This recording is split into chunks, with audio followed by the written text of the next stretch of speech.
All right, good morning, everyone. I'd like to call this meeting of the Ottawa County Board of Commissioners to order. It is 9:02 on December 10, and we're going to get started with prayer and pledge of allegiance, and Commissioner Curran is on for the invocation. So. Thank you. Let us pray. Dear Heavenly Father, we just come before you today with gratitudes in our heart for the breath in our lungs, for a country that is free, for people who are willing to make the sacrifice to serve their communities, Father.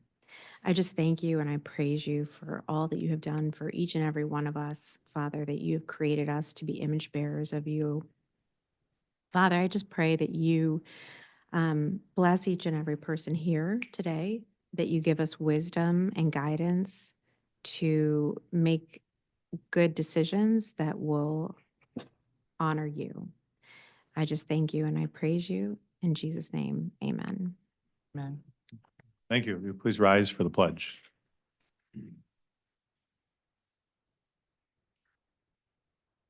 I pledge allegiance to the flag of the United States of America and to the republic for which it stands, one nation, under God, indivisible, with liberty and justice for all.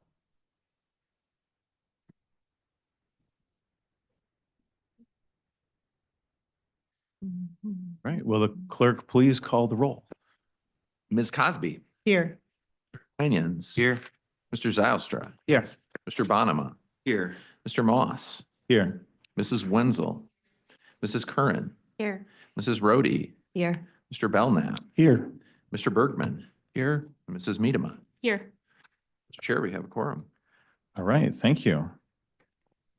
Next up, we're going to move past correspondence because we don't have any, and we are at public comment. So this is an opportunity for members of the public to come and address the board. You'll have 3 minutes, and if you could start with your name and where you vote, that would be great. And Mr. Clerk, do we have a list? We currently have 11 people on that list, Mr. Chair. Great. Thank you. First public comment is Doug Zylstra, County Commission.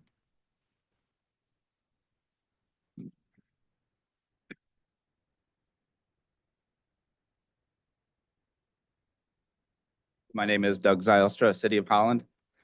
I'm unsure if this is the last board meeting for this year, but regardless, I want to take a moment to say farewell to the commissioners who will not be with us again in 2025. Commissioners Bergman, Belknap, Cosby, Curran, and Kleinjens. I and all residents appreciate your service and dedication. But I especially want to say thank you, Commissioner Bergman. Chair of the boards during my first 2 years here and my seatmate for the last 2 years. Not a lot of people know that my greatest disagreement over the last 6 years with any colleague has been with Roger in my early days on the board. At the time, I thought what we disagreed about was a pretty important matter, but it's such a credit to him as a leader and a public servant and as chair responsible for all the commissioners on the board, that he took what could have been a very difficult and lasting moment and made it a point to understand my issues and work through them with me to help make me a better commissioner for City of Holland residents, but more importantly, for all the residents of this great county. Roger has been a leader and example, and this organization will deeply miss him. I know that I definitely will. Roger, thank you for all you've done and all you've given to Ottawa County.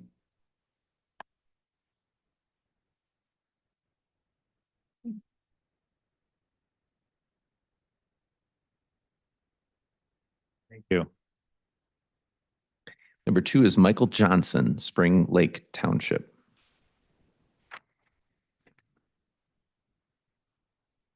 Morning. My name is Mike Johnson. I'm from Spring Lake Township. That's where my wife and I reside.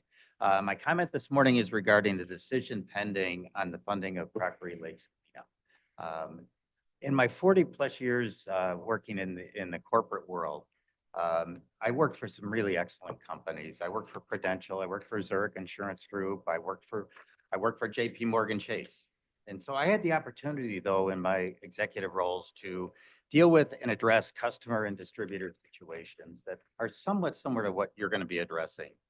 And you do address on a regular basis. So we had a little bit of an advantage, though. We could make some of these decisions behind closed doors, and you do not have that opportunity. But we also knew that as soon as we made those decisions, they would become public. People would know. And we were establishing a precedent for other situations coming forward. So with that, I'd like to basically say that we would then tend to gather a lot of good information before we made a decision. We needed to know what other things would qualify for this type of a situation going forward. What were the minimum requirements we expected of the customer or the distributor? What were the limits we were placing on ourselves for those types of situations? And what was the expected expense payout? Not just for that situation, but we looked across the world to say, hey, what else are we going to have to pay for in this year and in the years in the future? I believe with regard to Crockery Creek, that you don't have that information. You have about them. You do not have it about what else is going to happen going forward. You have a finite list of inland lakes. I would think, if this were my team, I'd be saying, I got the administrative team coming out and saying, hey, you need to pull all this together so that you can make a good decision. So you don't have that. And that also means we as taxpayers, we don't have that. So I would strongly recommend that you table that decision and ask the administrative staff to pull together the stuff that you need to make a good call. And I think that's very important. So anyway, thank you guys for listening to me. Thank you. Number 3 is Ken Willison, Spring Lake Township.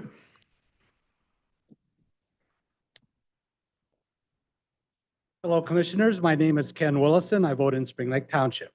I recently emailed you 2 research articles relevant to Crockery Lake, and I summarized them last week for the Finance and Administration Committee. But over half of you are not on that committee, so while I apologize to those who already heard this, I'm going to jump into it again. I'll start with biochar, an engineered charcoal product that's used to filter nutrients from water. The 2021 study in the Chemical Engineering Journal concluded that biochar shows a lot of promise for filtering nutrients from water in a laboratory setting, but the jury's still out on its effectiveness in a natural body of water. Literally all the supporting evidence for biochar comes from laboratory experiments done under tightly controlled conditions. So lacking real-world data, the best that anyone can say about biochar is that it looks promising.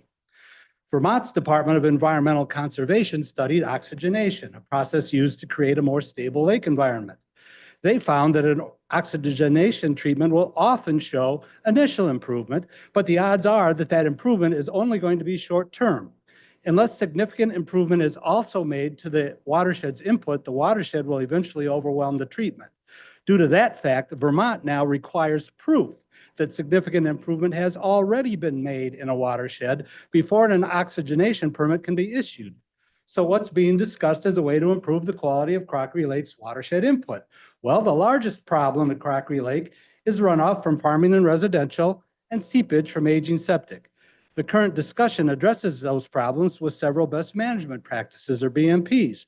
But from shoreline landscape restrictions to changes in farming techniques to mandatory septic inspection/replacement programs, all the BMPs being discussed are voluntary. So it would be impossible to make the watershed property owners implement them. That would require some changes to state law. And it will also represent an enormous increase in government regulation over private property. I ask you to think about that for a moment. An enormous increase in government regulation over private property. Is that a direction you want to go in? To sum up, research indicates that biochar is experimental, oxygenation is best used as a short-term tool, significant watershed improvement needs to occur in order to get lasting improvement, and those improvements are not likely to happen without an increase in government regulation. So there it is. That's my take on the research. You get to decide what to do with it. Are you going to rush forward without further reflection and set a dangerous precedent? Or are you going to take a pause and more carefully consider how to move forward? I hope you will take that pause. Thank you. Thank you. Number 4, and I apologize for the mispronunciation, Dr. Jennifer Jermolowitz Jones. How did I do? I did? Yes. Oh, okay. Thank you. So board, thank you so much for the consideration of this Crockery Lake program. As you know, this is a program that has the opportunity to unite all of Ottawa County. It is an environmental program, but it's deeply intricate with the community that we're going to be working with. So it is encompassing the watershed. So we are addressing all of the watershed inputs that are coming into the lake with best management practices, but also, since it is voluntary, getting public trust, which is a big part of the equation. As you know, our waters are in trouble in the county, and we need to do all we can to help. And I really appreciate your consideration of helping in this matter. The Crockery Lake Association has been asking for help for a long time. They have done everything they can as a community to pull their resources together to make the lake better, and they just need to take that next step. So would appreciate your support, and thank you so much for everything you do for our county. It's a wonderful place. Thank you. Number 5 is Mike Sabatino, Port Sheldon Township. Good morning, Commissioners. My name is Mike Sabatino, Port Sheldon Township Supervisor. In my role as supervisor, I'm always on the lookout for grants and funding opportunities to help various projects and initiatives that help preserve and improve the quality of life for our residents. My comment today is related to the recent decision of the Finance Committee to fully fund the Crockery Lake improvements, which is also on the agenda today. This item was of particular interest to me and my residents as we're facing various challenges of our own with Pigeon Lake. As you may be aware, Consumers Energy has been carrying out dredging operations for many years to maintain the Pigeon Lake channel. However, their continuation of those efforts and their stewardship is uncertain in the future. That question of who will fund this effort is still unanswered, and definitely looking into that. It's a costly endeavor. Contracting estimates range as high as $750,000. That's on about a 5-year cycle. Again, a recurring cost. And additionally, the flow of the Pigeon River is diverted through the plant right now, as well as Lake Michigan waters infused into Pigeon Lake. And so when the plant shuts down and stops pumping in November, this all reverts back to the pre-60s flow. And so we're unsure of what the chemistry of the lake, the ecology of the lake will be like. And so we're looking at funding initiatives to do monitoring and research. So those are other things that are on our docket. Several of my constituents contacted me when they heard about the county now stepping up to fund lake improvements. I felt it was important to make the board aware of our needs and wanted to get our foot in the door early, so to speak. On behalf of Port Sheldon Township, I have to formally request that the board consider funding lake improvements for Pigeon Lake as well. And if you have further questions, you can contact my office after the new year. Thank you. Thank you. Number 6 is Becky Patrick, Allendale Township.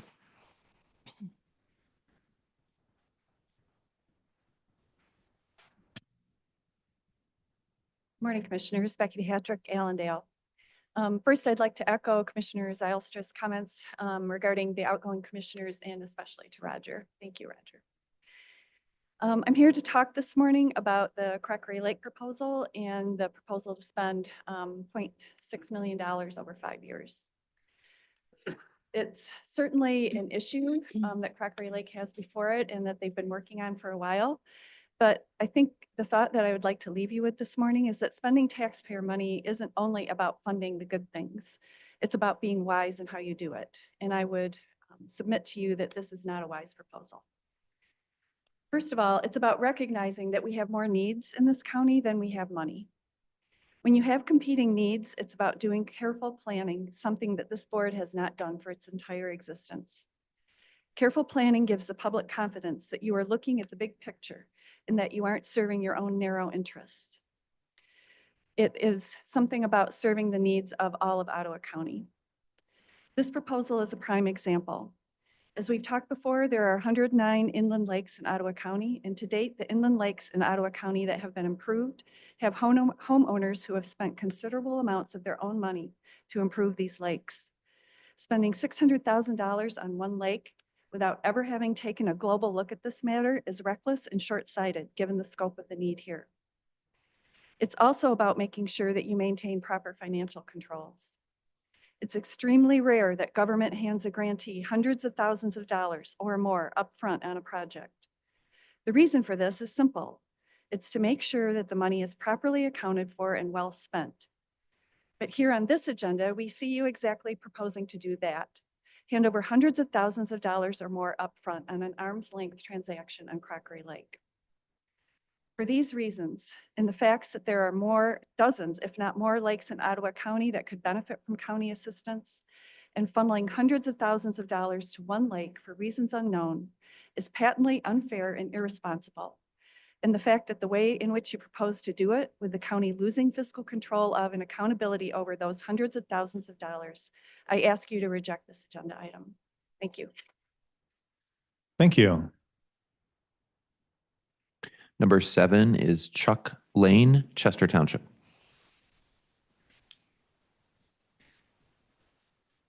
Good morning, Commissioners. My name's Chuck Lane. I'm with Chester Township and a resident of Crockery Lake.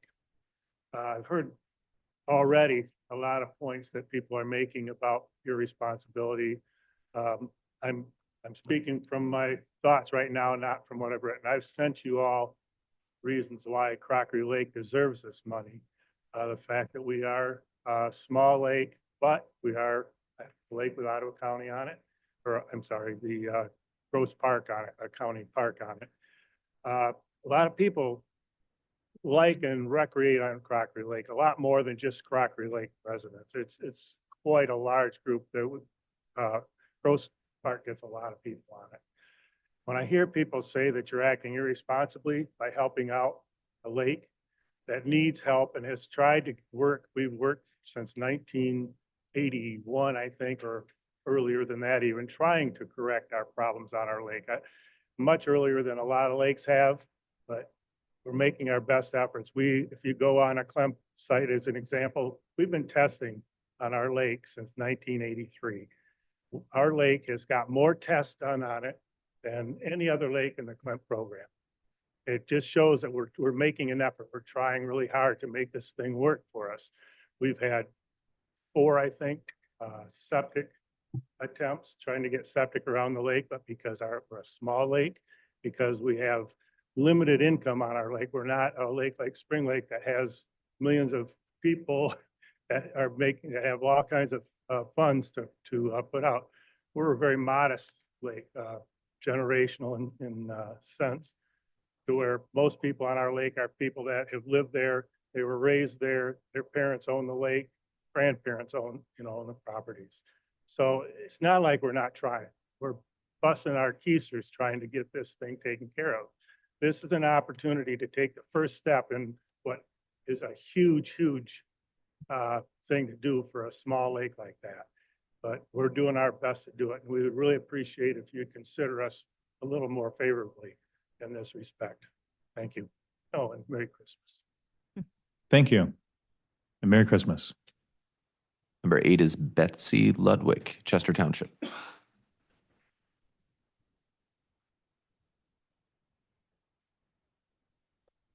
Betsy Ludwig, Chester Township. Last night at the Chester Township meeting, the board unanimously approved the contract that we have set before us and before you right now. They will be handling all of the money for us. They are totally aware of all the things that we've been doing. And so on behalf of the Crockery Lake Association, I want to thank you for considering being involved in this proposed remediation of Crockery Lake, which includes our large watershed. Thank you for being not only environmentally and ecologically aware and concerned, but proactive in changing how we care for our natural resources, including the lakes, the creeks, the rivers, and the watersheds. This should not and is not a partisan stand. We should all have this vision. For years, we have approached the powers that be with our lake concerns, including Eagle and our county resources, while working to find the problem and the right solutions to help our lake. We were told to collect the data, which we have done by lake volunteers for many years. We provided that data. We even paid for some of those tests by our personal donations from our riparians. I asked, what do you do when you receive the data? The answer was vague. We were told by Eagle that there is a hotline to call when there's an algae bloom because they will come and test it and document it, but there was no mention of what they would do next. When I called the number, it was not in service. So I sent an email to the email address provided, and I got a generic response to call the hotline. So no report was documented. There were no recommendations on how to proceed, just collect the data. Not 1 week goes by in our active lake use months that data isn't collected and reported. Then we were told that the government moves slowly. It took us years to even get testing by the health department for E. coli after many requests. They did test that this past summer, and next summer they will test 3 times. Is that acceptable for any lake? In the past, saving lakes has always been chemical driven. Our lake association wanted more natural approach. We did speak with and got proposals from another company who works with lakes and lake improvement boards. Their proposal was all chemical approach. So we did the research and found the best fit for managing our remediation with RLS. Why wouldn't the county want to help those who have done the work of researching, collecting our own data, using our own limited financial resources to move forward? All the water in Michigan inland lakes is collectively owned by the people of Michigan. There are two types of lakes in Michigan, private and public. A private lake generally has no public access or public properties on it. Crockery Lake is a public lake that has been mostly cared for by the landowners on the lake. Because of your vision, you are showing your love for our water resources and our county. This program will be important to all county lakes and possibly the entire state. This is like progressive medical research to find cures and vaccines and treatments. Someone has to be the first to try the new treatments. The proposed treatments for Crockery Lake and Ottawa County have been proven for other lakes, other counties and states.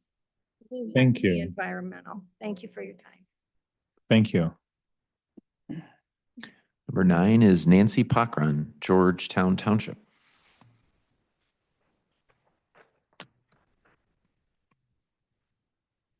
Good morning, I'm Nancy Pockron. I vote in District 6 of Georgetown Township. In January 2023, Ottawa Impact took control of the majority of the Ottawa County Board of Commissioners, marking a significant shift in local government. Over the past 2 years, their political platform, along with the resulting tumult, left an indelible mark on the county.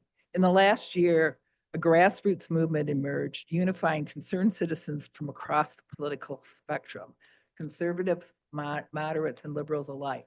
This coalition aimed to provide the Ottawa County electorate with real choices on how they wanted their local government to operate. For the first time in county history, 33 candidates competed across 11 districts during the August 2024 primary. The electorate spoke loudly, sending 26 candidates to the general election, with 5 new commissioners elected by November 2024. The incoming 2025 commission now better reflects the values and desires of we the people of Ottawa County. Thank you to the citizens of Ottawa County for exercising their right to vote and ensuring that their voices were heard in the one place that truly matters, the voting booth. We look forward to a county board that will serve all the people of Ottawa County more effectively. I'd like to thank those outgoing commissioners and especially Roger Bergman for his dedicated service to the county and to his beloved District 10. Thank you. Number 10 is Dan Zimmer, Port Sheldon Township. Dan Zimmer, Port Sheldon Township. At the December 3 Finance and Administration meeting, Gordon Gallagher put in funding request, $5,000 for Lloyd's Bayou, $10,000 for Spring Lake, and $10,000 for Wildwood Springs. The board members downplay that Crockery Lake is just a small sum project. However, Jennifer stated, not just about Crockery Lake, but using as a tool to build framework for all lakes in Ottawa County. Gretchen commented that in discussion, it could be used as a white paper with some mention of going international. Before we all get gobsmacked by lip service, will those lakes be subject to request for quote and procurement best practices and competitive bidding? Will RLS be grandfathered any additional future business or need to compete Adam Smith style in a free market economic system without government intervention? When Rebecca Curran asked for input from Joe Bush and corporate counsel, Jack Jordan cites MCL stating the board may provide up to 25% of cost for project, but stop short to explain how the board is funding 100%. The county funding the township, acting as fiduciary go-between, may give the appearance of an arm's length sale. Joe Bush mentions transparency and being excluded from discussion, an elected official being silenced. Legal counsel to Joe Bush, Stacy Hissong, a subject matter expert who is not part of your echo chamber, was characterized as threatening by Chairman Cosby. When ARPA funds came up, The gag reflux was ARPA funds no longer exist. Funds were moved into the county fund as if to say that money has been laundered and new rules apply. There are numerous rough edges concerning this matter. Funding should not be granted at this time. Thank you. Number 11 is Sheila Detloff, Howland Township. Sheila Detloff, Holland Township. Last week in the Finance Committee, you, Joe Moss, called our criticism of the Crockery Lake backroom deal propaganda and proclaimed it was all legal. Ben Wentmore practically jumped out of his chair to defend the contract while Jack Jordan sat there fairly quiet. Jack's apparent reluctance to back you up on this made me look into a few things from a legal standpoint.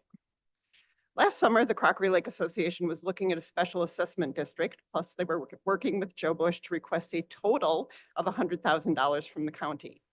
Then in September, after Allison Miedema invited Jennifer Jones to make a presentation to the Finance Committee, suddenly $500,000 were going directly to her company. What happened to the special assessment district? A much more reasonable request of $100,000. But even $100,000 is legally questionable. Per Jack Jordan in the Finance Committee meeting last week, public money cannot be used for a private cause with certain exceptions such as affordable housing. Allison Miedema apparently considered this because she emailed the Parks Director to ask what portion of the lake is owned by the county. Per the Michigan Supreme Court, there are several questions that need to be answered to determine whether a public expenditure is legal. The two that seem pertinent here are, one, is the public the primary beneficiary? And two, is the service under the direct control or oversight of the municipality? But let's just pretend that that is a legal public expenditure and move on to another state law. As Jack Jordan pointed out last week, MCL 324.30911 states that a county board of commissioners may provide up to 25% of, quote, a lake restoration project. What is being contracted here is clearly a lake restoration project. All other problems aside, that means the maximum the county could legally contribute to this project would be $140,851. But apropos to Allison's question, only about 7% of the shoreline is county property. 7% of what Jennifer Jones is charging is $39,438.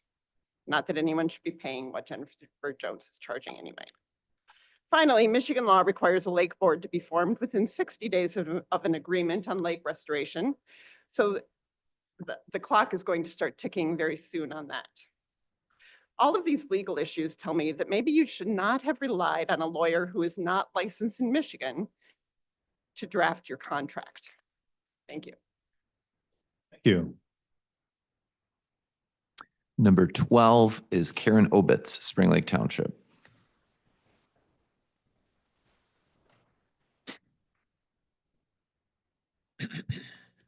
Karen Obitz, Spring Lake Township. Let me begin by thanking Commissioner Zylstra for beginning this public comment period by expressing his gratitude for the service of outgoing commissioners, and in particular, my own Commissioner Roger Bergman. Many thanks, Roger. You're a class act, and I'm glad to have had the chance to get to know you and to call you friend. Now on to the agenda. Based on my review of today's agenda, the publication of which was inexplicably delayed 72 hours, I predict that the lesson that will likely be on display as today's meeting unfolds is that Ottawa Impact refuses to learn its lesson. I say that in light of the inclusion of items that hint at a level of willful disdain for exercising good governance, rivaling that what was on display at their inaugural meeting on January 3rd, 2023. Items on today's agenda include the ill-advised proposed contract regarding Crockery Lake, about which we've heard quite a bit today and at the Finance and Administration Committee last week. I say it's an ill-advised agenda item because I know that the members of the F&A Committee know full well that serious questions remain about the norms-defying and expensive precedent-setting process being proposed for this particular lake project. Then there's the item proposing an amended contract with Coleman Legal that appears to me to be a barely veiled attempt to further line that firm's pockets at taxpayers' expense. And finally, there are whatever mysterious county employee-related maneuvers lie behind proposed closed session doors represented by agenda items 8F and G. So here we are, poised to begin yet another board meeting whose agenda includes items that seem more focused on scratching whatever itch propelled Ottawa Impact commissioners to run for their positions on this board than on exercising the kind of conscientious, public service-oriented oversight of our county government that employees and residents deserve. And I find it inestimably sad that throughout their tenure, the Ottawa Impact majority of this board has refused to learn from their costly mistakes for which it continues to be the burden of county employees and its residents to pay. Thank you. Number 13 is Janet Joyner, Ferrisburg.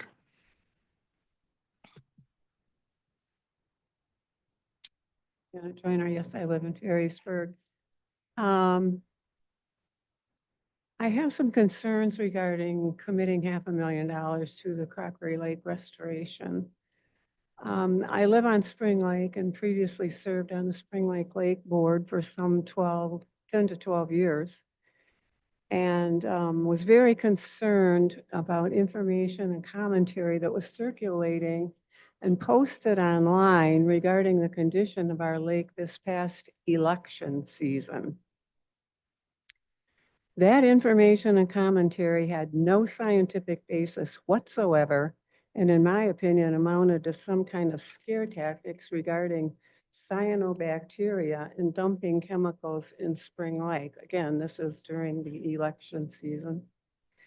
Nothing could have been further from the truth. Spring Lake Board has worked with Dr. Alan Steinman with the Grand Valley Water Resource Institute, ANIS Institute. Since we approved the bonding to ensure the health of our lake. Dr. Steinman is a world-renowned expert on water quality and travels worldwide regarding water quality issues and has a TED Talk. With Dr. Steinman's expertise, we have maintained a beautiful, healthy lake through consistent monitoring, sampling, and testing by the lab at ANIS. I seriously question the $500,000 committed to Crockery Lake without hard science-based analyses by independent, apolitical expertise. Thank you. Number 14 is Dan Callan, Park Township. Morning, Commissioners. My name is Dan Callum. I'm from Park Township, and I'm here as the Greenway Manager for the ODC Network on behalf of Travis Williams and our Board of Directors. We're excited to hear that the county leadership has taken a sincere interest in investing in our county's critical watersheds and lakes. And with the discussion around Crockery Lake, I would like to provide an update on the more than 2 decades of data-driven collaborative work taking place in the Macatawa watershed and invite your engagement and investment. Our community has been actively working on improving water quality in the watershed since the 1990s, first under the leadership of the Macatawa Area Coordinating Council and presently the ODC Network. Our comprehensive watershed management plan has been guiding these efforts since 2012, and we are currently working on updating our management plan. Phosphorus and sediment loading to the lake have been our primary areas of concern. Our watershed comprises roughly 1/5 of the county lands and holds over 1/3 of the county's constituency, warranting significant county interest and investment. Project Clarity, since it began over a decade ago, has been working with and been supported by City of Holland and City of Zeeland, our 5 largest townships, dozens of businesses, and hundreds of individuals. These efforts have not simply been ODC or any one entity working alone, as we have engaged and collaborated with our Water Resources Commissioner, Conservation District, and their counterparts in Allegan County, Grand Valley State University, Hope College, MSU Extension, as well as state, regional, and national experts in water quality, limnology, stream design and restoration, wetland restoration and mitigation, soil health, stormwater management, engineered water treatments, and microbial ecology. These efforts have resulted in an estimated 62% reduction in annual phosphorus loading into Lake Macatawa from its 175 square mile watershed. We are currently engaged in a year-long feasibility study to determine what additional cutting-edge engineered water quality improvements could be implemented to further phosphorus reductions and help us reduce the phosphorus and meet our goals of the watershed management plan. With an investment of well over $10 million in just local funds to date, I am leaving an updated report, funding proposal, and request for your consideration from our advisory committee of Jen and Donna Brooks, Leslie Brown, Patrick Sisler, Dick DeVos, Tim Hemingway, Sid Jansma, and Travis Williams. Project Clarity representative would be more than happy to provide a longer and more detailed update on our efforts at your board's discretion. Thank you for your time and consideration for funding of this critical Ottawa County Lake project. Thank you. Those are all the registered public comments we have, Mr. Chair.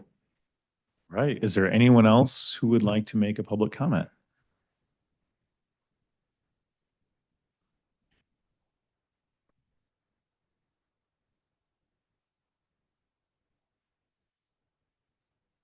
Good morning. My name is Melanie Skolton. I'm from Park Township. My mother was a consummate optimist and always had something nice to say. But in a pinch, the best she could come up with was, well, at least they are consistent. Those were my thoughts when looking over the agenda that was finally released 16 or so hours ago for today's meeting. Well, at least they are consistent.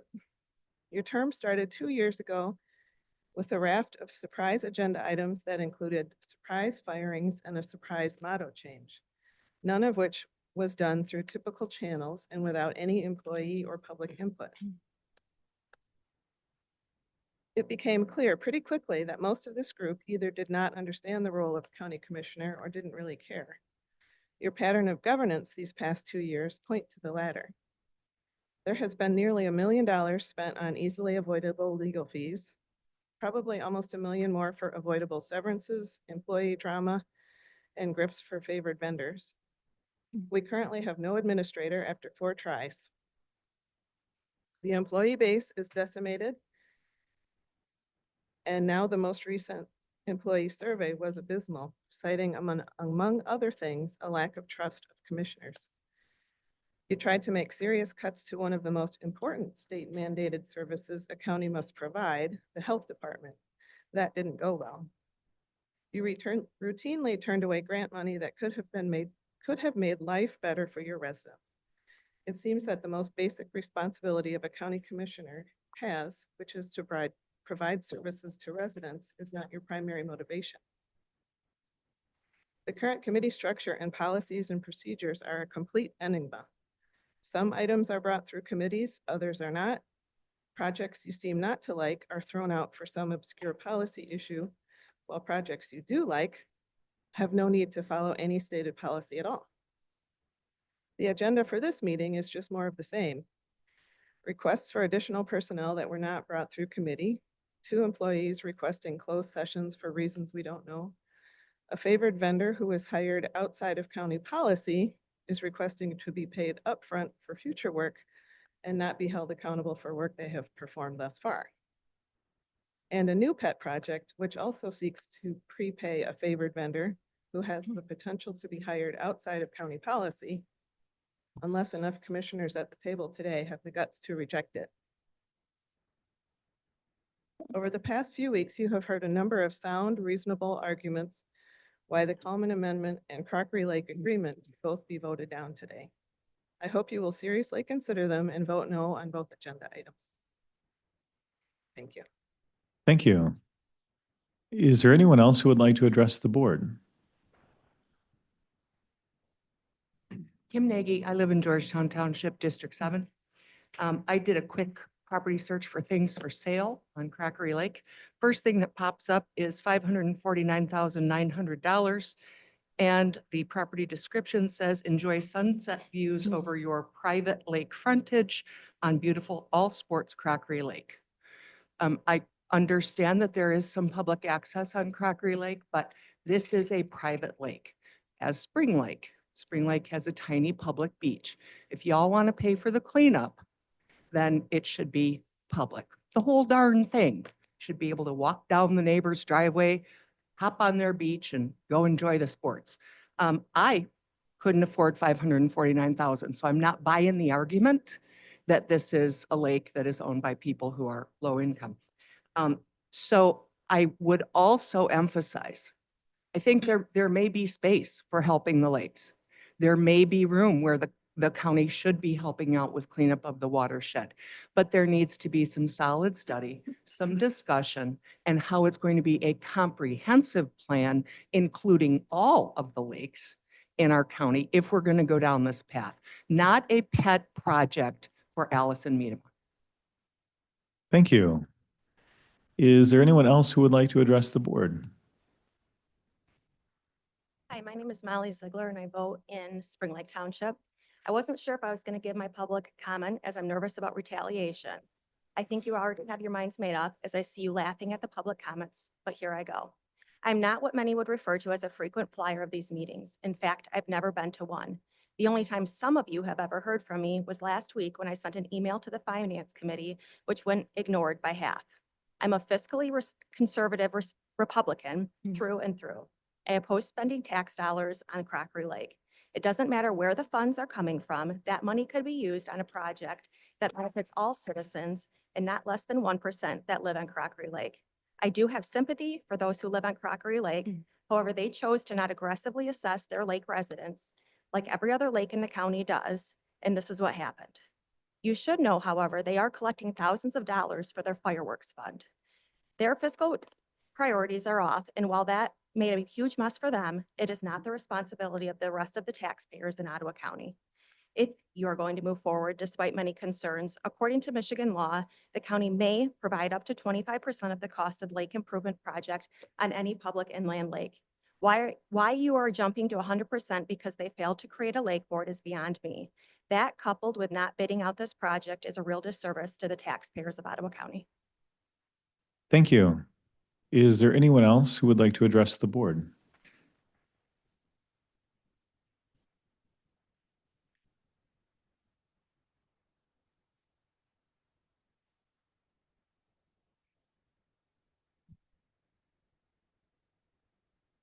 My name is Dave Barnock, and I vote for Port Sheldon Township.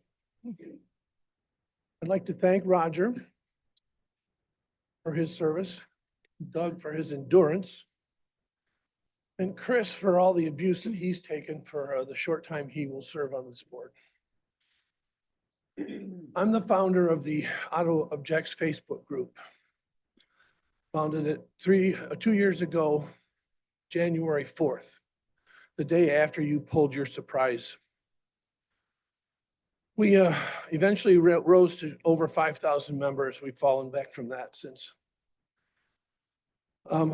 There was a time I think I may have been going to more public meetings than anybody in the county, township, some of the subsidiary boards. But every time I would go there, I would tell them that my job there was to see that good government was being done. And that if all of you were doing good government, I would just be quiet and let it happen. And if you weren't, I was going to bring the attention of the people to it. I can say that every one of you, even those of you who I oppose and vehemently wanted defeated in election, had some good government that you were involved in, some more than others. But you're doing a lot of bad government today. You're pushing and rushing this lake work through when it should be run through the strategic impact board for how that money could be used for all the lakes. The contract you're doing with Common Legal Group, something like that between a group of lawyers and a group of non-lawyers ethically should be put to another lawyer for consideration before it's run through. I think they should know that. I know it. They should know it. And there are clauses in there that are likely not going to be able to be enforced. They're against the canons of ethics. whatever you're going to do with your two administrators, I imagine that's more protecting of the partisans that you have in positions that should be professionals. Not protecting the partisans you have that are in positions that should be professionals. What you should do, stop doing this bad government and spend some time learning to be cooperative and persuasive for the next board session, and stop trying to ram things through the way you have been for the last 2 years. Thank you. Is there anyone else who would like to address the board?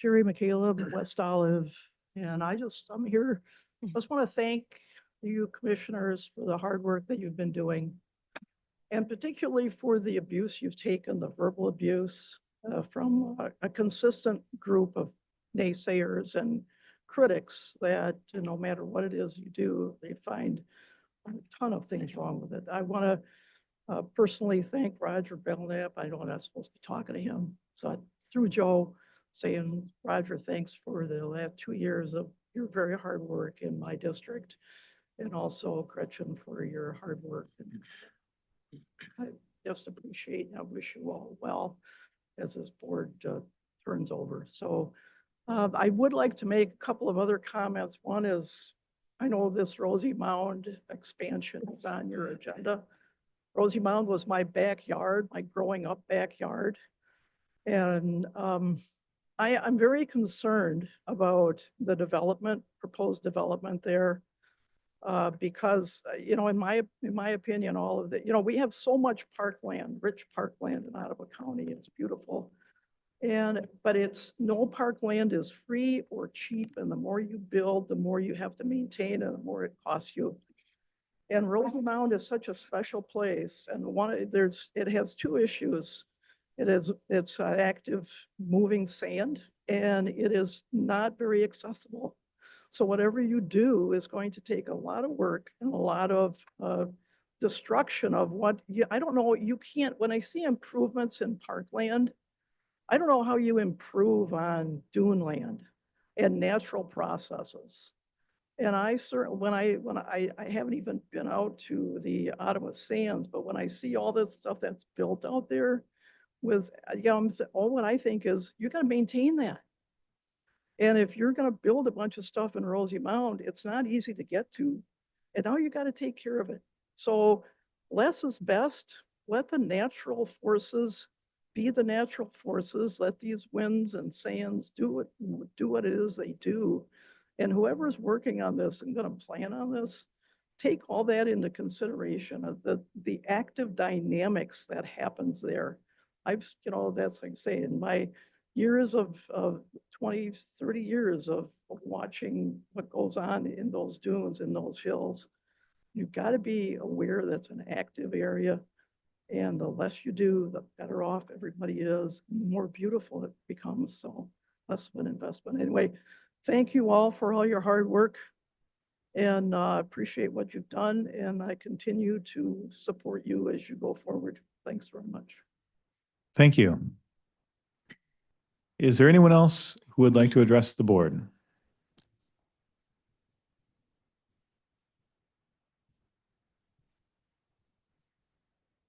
Jen Greenleaf from Park Township. I've been out of the country for a bit. I just became a new grandma.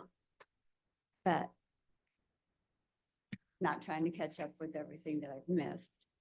However, I too want to thank you for all your service. I want to thank you for having stood up before you were even in office, when you stood up against the tyranny that our state was under, our country was under, our whole world was under, even abroad in the third world countries where we just came back from. Not many people could do that. There was a small percentage of people that even dared to question what our government was doing to us. But supposedly under warp speed, years were taken off of being under lockdown. Years. We could have been locked down for 10 years And people would go around with their stupid masks. And those in the medical field know good and well, you do not get something from somebody that doesn't have something to give you. But yet they spread the lies. They spread the fear. And people fell and drank the Kool-Aid. You guys didn't. I admire you for not. I admire you for standing up. I admire you for listening to the judge that said, well, you know, you can do something about this. And you did. You did band together and you said, you know what? We have to come against those that have power to follow along with tyrannical government in our state and country, or those that will say, no, we're going to make a difference. You guys did that. I'm so proud of you guys. Every one of you guys, even those of you that have taken another course, wanting to bring our country and our county back down. We can't go backwards. We have to keep going forward. If there's another pandemic again, which affected the elections, and we knew that that was part of it, will every one of you and the new incoming ones bow down? We're still bowing down. They're still pushing the COVID shot, and we're seeing more and more the bad effects from it. Turbo cancers, we didn't have turbo cancers before. And now they're proving that, oh, look, these are some of the ingredients in these cancers that are showing up in the Pfizer vaccine, Moderna vaccine. Hello, where are we still? Go get your flu shot. And now are they sticking in the COVID shot in with the flu shot? And then the companies are getting paid for having so many employees take the flu shot. Excuse me. That's where we were going. And that's where we're still at. And we're still a battle. But I thank you guys for having stood up as parents. And even when there were meetings with over 1,000 parents, it didn't stop. That the previous commissioners could have stopped to it. You could only speak for 1 minute. Thank you. Would anyone else like to address the board? There is a second opportunity for public comment at the end of the meeting. Seeing no more at this time, we'll move on to approval of the agenda. Could I get a motion to approve the agenda, please? Second. A motion and support. Any discussion on the agenda? All in favor, please say aye. Aye. All opposed? That motion carries.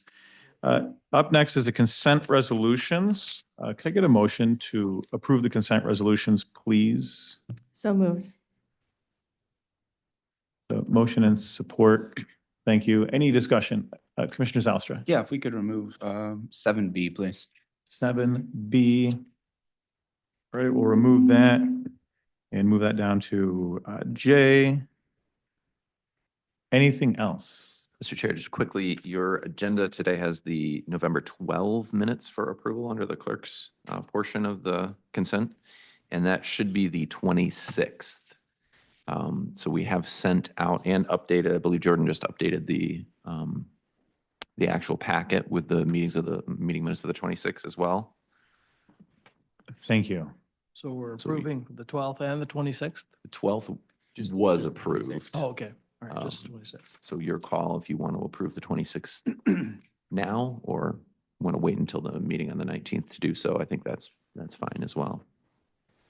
Yeah, I'd be comfortable waiting to the next one. Yeah, just so that commissioners could have that chance to just look at it, just in case. I'm sure it's great, actually, but. Yeah. Okay. Any other discussion on the consent resolutions? Okay. So are we taking that and holding it till the next meeting then? Oh, so it had the 12th, what it should have had the 26th? Correct. Okay, so we'll move forward without it Yeah, in there then? makes sense. Okay, yeah, yep. Okay, so removing 7A, and we'll make sure we get that into the next consent agenda. Thank you. Okay. Since there are some financial items, can we go to the clerk for a vote, please? Yes, sir. Mr. Belknap. Yes. Mrs. Curran. Yes. Ms. Cosby. Yes. Mr. Bonema. Yes. Mrs. Rhodey.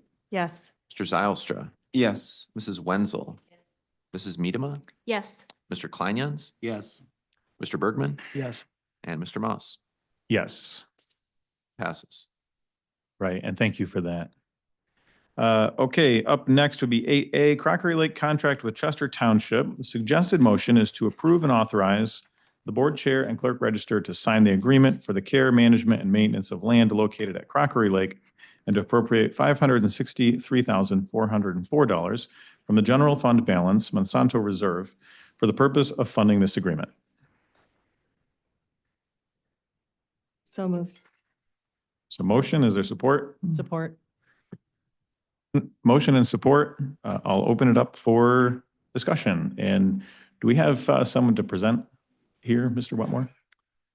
Yes, I believe we do. Jones?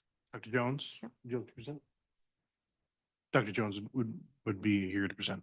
Great. Is there anything you'd like to add as we get started on the discussion? I'll stay up here in case there's any questions. Okay, great. Any discussion? Commissioner Zylstra? Yeah, thanks. Appreciate that. I have a number of concerns and questions on this contract, and some of them were mentioned in public comment. But I guess number one, simply, why are we contracting with Chester Township and not with yourself or maybe with Crockery Lake Association? I will have legal counsel answer that. I do know all the funds are being directed to Chester Township, not to myself or my company. So they have complete control over all the funds. Right. That I understand. I'm just wondering why we're doing it with Chester Township as opposed to Crockery Lake Association. Or with, Ms. Jones herself. Go ahead, please. It's an intergovernmental agreement. Chester Township is going to be. You're going to need to speak into the microphone a little bit better. I'm sorry. Thank you. Chester Township will be leading this project, not the county. They are receiving funds, and that is the reason. Okay, I understand that is what's going to happen. I just want to know why it's going to happen. I mean, we have a long list of board initiative projects and ARPA projects, but they were all done with, ourselves, with nonprofit organizations, and even with for-profit organizations. But we've never done one with an intergovernmental agency, right? And I just don't see why we're doing it. I don't see the advantage. I definitely see some disadvantages. So just, again, why are we doing it with Chester Township? The county could have conducted this project on its own under its powers. Okay. MCL 46.11L is the one statutory thing that we have found. And so the county, as his attorney outlined last week, you do have that authority. Okay. But it was decided by various members of the commission to use Chester Township. I totally get that. I totally get that, but I still haven't got a why. I'd be happy to add a little, at least from my perspective, Commissioner Zylstra.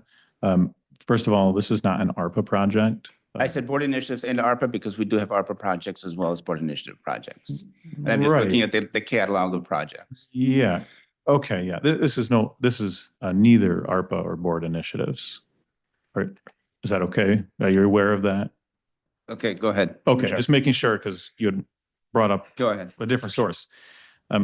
For me personally, I'd like, I'm very happy to work with Chester Township. They have been very engaged in wanting to work with the county. I think when you're doing a project like this, you should work with the level of government that's closest to the people, and that would be the township. Okay. Again, we have Crockery Lake Association, which is even closer to Crockery Lake. Why could we not have done it with Crockery Lake instead of with Chester Township? Oh, perhaps we could, although it would make more sense to me personally that you would work with a unit of government. Okay. Really? Yeah.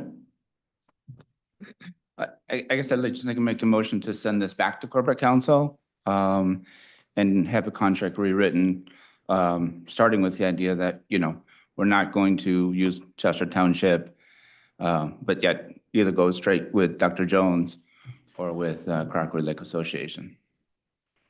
Can I make a comment? There's a motion I'll support that motion. it was very long. So if we could just, maybe I could Right, ask no, I for appreciate that, clarification. for Motion sure. to send Motion the to send this back contract to corporate back to counsel. corporate counsel. Uh-huh. And starting with the idea that the contract will either contract with Dr. Jones herself or with Crockery Lake Association. Mr. Chair, One moment.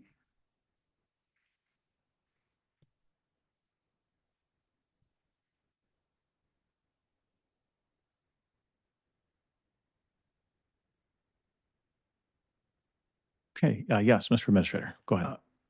just for the board's benefit, this has been the product of months of discussions and negotiations, and the township has been very involved in a lot of meetings with the county. And so sending the contract back or undoing it at this stage would be really undoing a lot of legwork that has gone into this and a lot of negotiation to get everyone focused on this, and there's a lot of legwork behind this that went into it by Chester Township and Troy Goodnow and the township's council as well. Thank you. Mr. Chair, no, I appreciate what the interim administrator is saying. I guess, there are many members of this board who've not been part of this process, and this is the exact moment where we are being brought into this process. So you may say it's been a long process, but until today, we've not been a part of that. So while I do appreciate your work on this, there's a lot of folks here not on finance.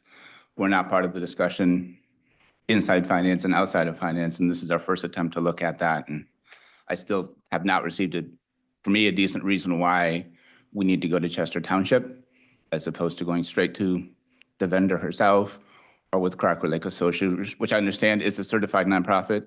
So I think it certainly speaks, it's self-evident that it speaks to accountability, that the township is able to monitor the work that's Okay. being done. But wouldn't we have greater accountability ourselves if we're going straight with Dr. Jones? That would be, for me, a straight line. We seem to have ourselves sending more than $500,000 to Chester Township, giving them the responsibility, ceding the responsibility ourselves to Chester Township, and not having access to any recourse whatsoever, right? I believe the $500,000 is over 4.5 years. So this, Yeah, I don't dispute the time frame. I'm just saying it is over $500,000 that we're basically, I wouldn't say giving, but definitely transferring to Chester Township. When for me, if we have a straight line of control with Dr. Jones, that seems to be a more robust line of control, right? Commissioner Zylstra. Yes. So Chester Township does already have one SAD, Special Assessment District, in place. And they wanted to have their clerk also keep track of the balances for this project. We can easily do that in-house as well. Here in Ottawa County, we have a great fiscal services, could easily take, control of that. And they've done that work with all our board initiative grants. So I really don't see why we need to rely on Chester Township. And they may have great controls, but it's, at the end of the day, Ottawa County's money. So I will not exercise the control that we can exercise over this grant. well, the township is part of the county. I mean, this isn't. Physically part of the county, but Right, yes, it's so, a I different mean, it's not- organization. We're discussing it as though it's a totally separate entity in a different part of the state. This is somewhere It was within a the different part of the county. state. I understand. I think we're going to be able physically to part of the exercise county. quite a bit of accountability and monitoring, but it definitely helps us to have a local there who has. I don't see how it helps us, and I have not been explained You how don't see this how it helps helps us. having someone close to the lake who interacts with the lake on a regular basis, who interacts with the residents of the lake, monitor and let us know how. But we how don't the have any vendor is working. recourse. We don't have any recourse. We certainly have What if they don't recourse. get EGO grants? Right, do we have any recourse? No, we don't. It's not built into the contract. Sure, the money will be returned to the county. So let's go back. I just want to remind people of the motion, and then we'll go to Commissioner Rhodey next. The motion is to send the contract back to corporate counsel to change the contract to either be with Dr. Jones or the Crockery Lake Association. So let's go to Commissioner Rhodey and continue discussion. So it was brought up, that this has never been done under ARPA or whatever, and this funding source is not ARPA, but I think that you are correct, Commissioner Zylstra, that we have many, many examples through the ARPA funds of us contracting with, other organizations to, to fulfill projects and having us let go of that supervision, giving them, a contract and a lump sum of money and, with the contract in place, trusting that the work is going to be done. And, we are a government entity. Chester Township is a government entity.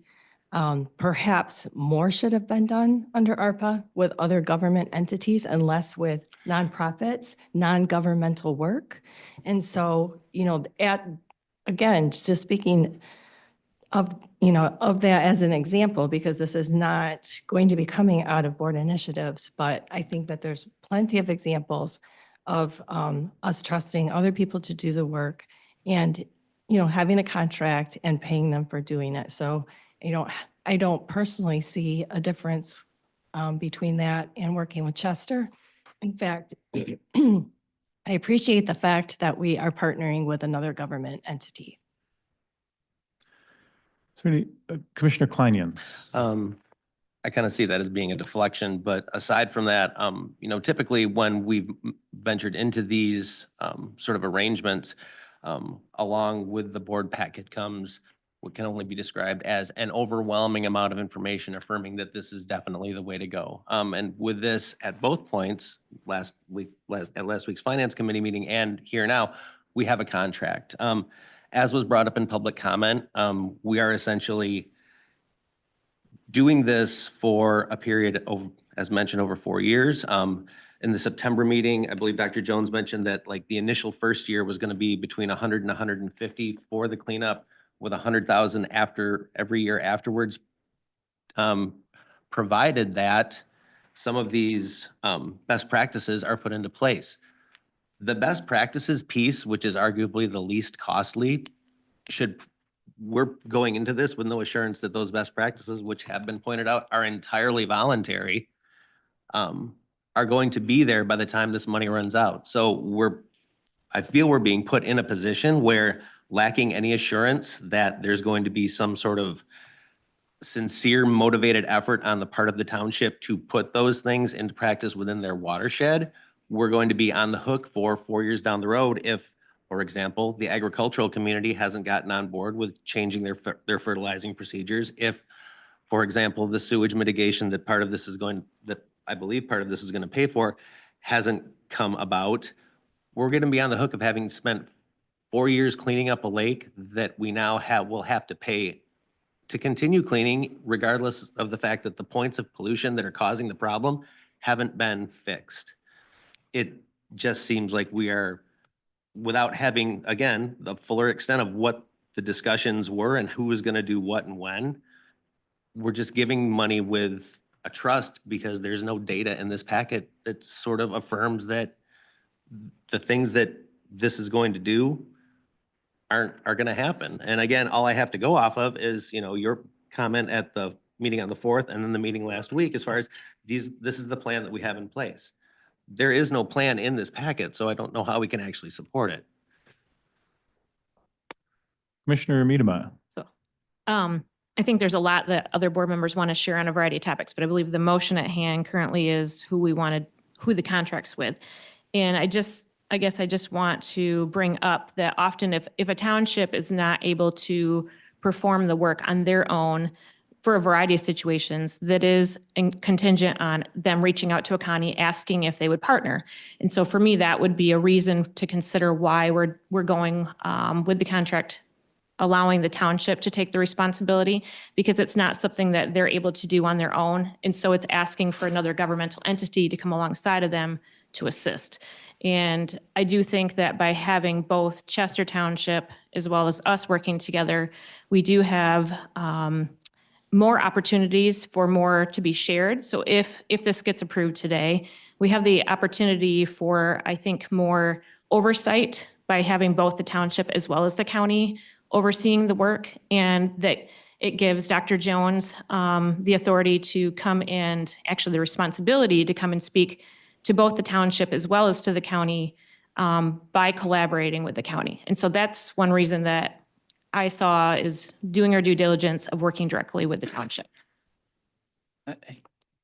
Commissioner Zauster. Yeah, just, I guess I'm struggling, and maybe this is just me, I'm just struggling how we have more oversight. You know, as Commissioner Miedema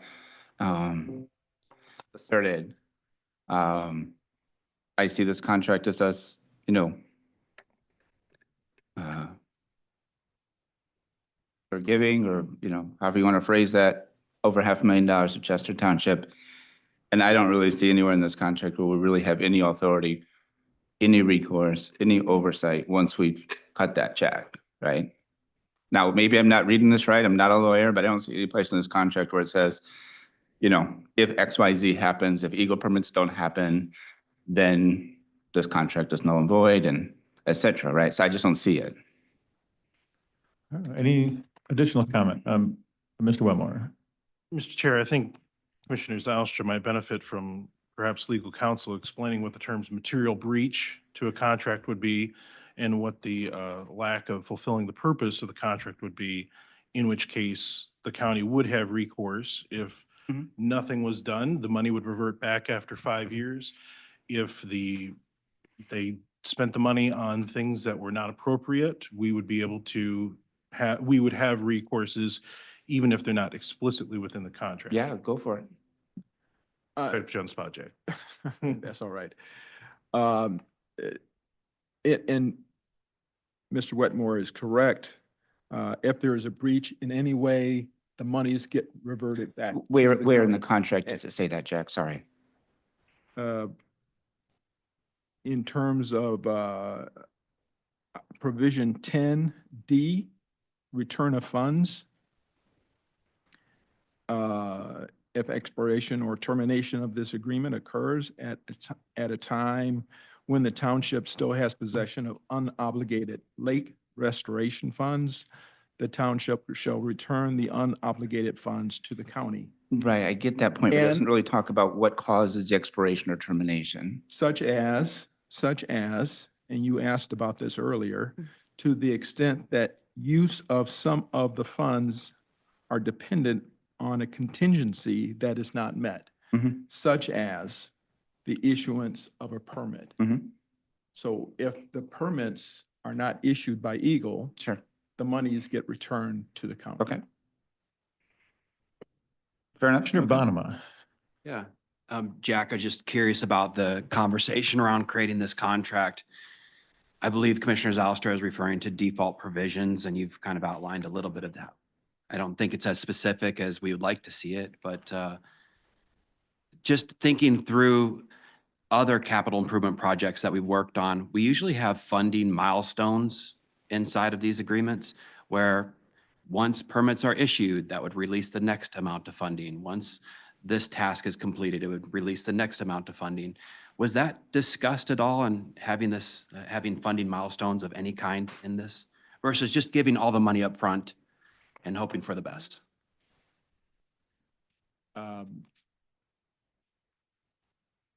Art, I can't remember a time when that was discussed. Chester Township is only going to be releasing the funds that are necessary for each item at a time. They're keeping a very strict ledger on every expense.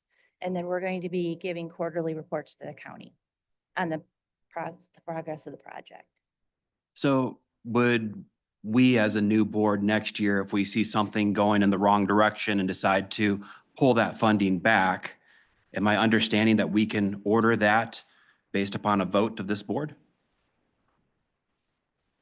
I'm not sure on that, given that that's not part of the agreement, but I do know that Chester Township is not releasing any funds unless a specific item has been permitted or requested. So what is the need to have this funding all sent to you in one shot? I mean, are you opposed to having funding milestones inside of this contract? I haven't really given that much thought. It hasn't been, a discussion item.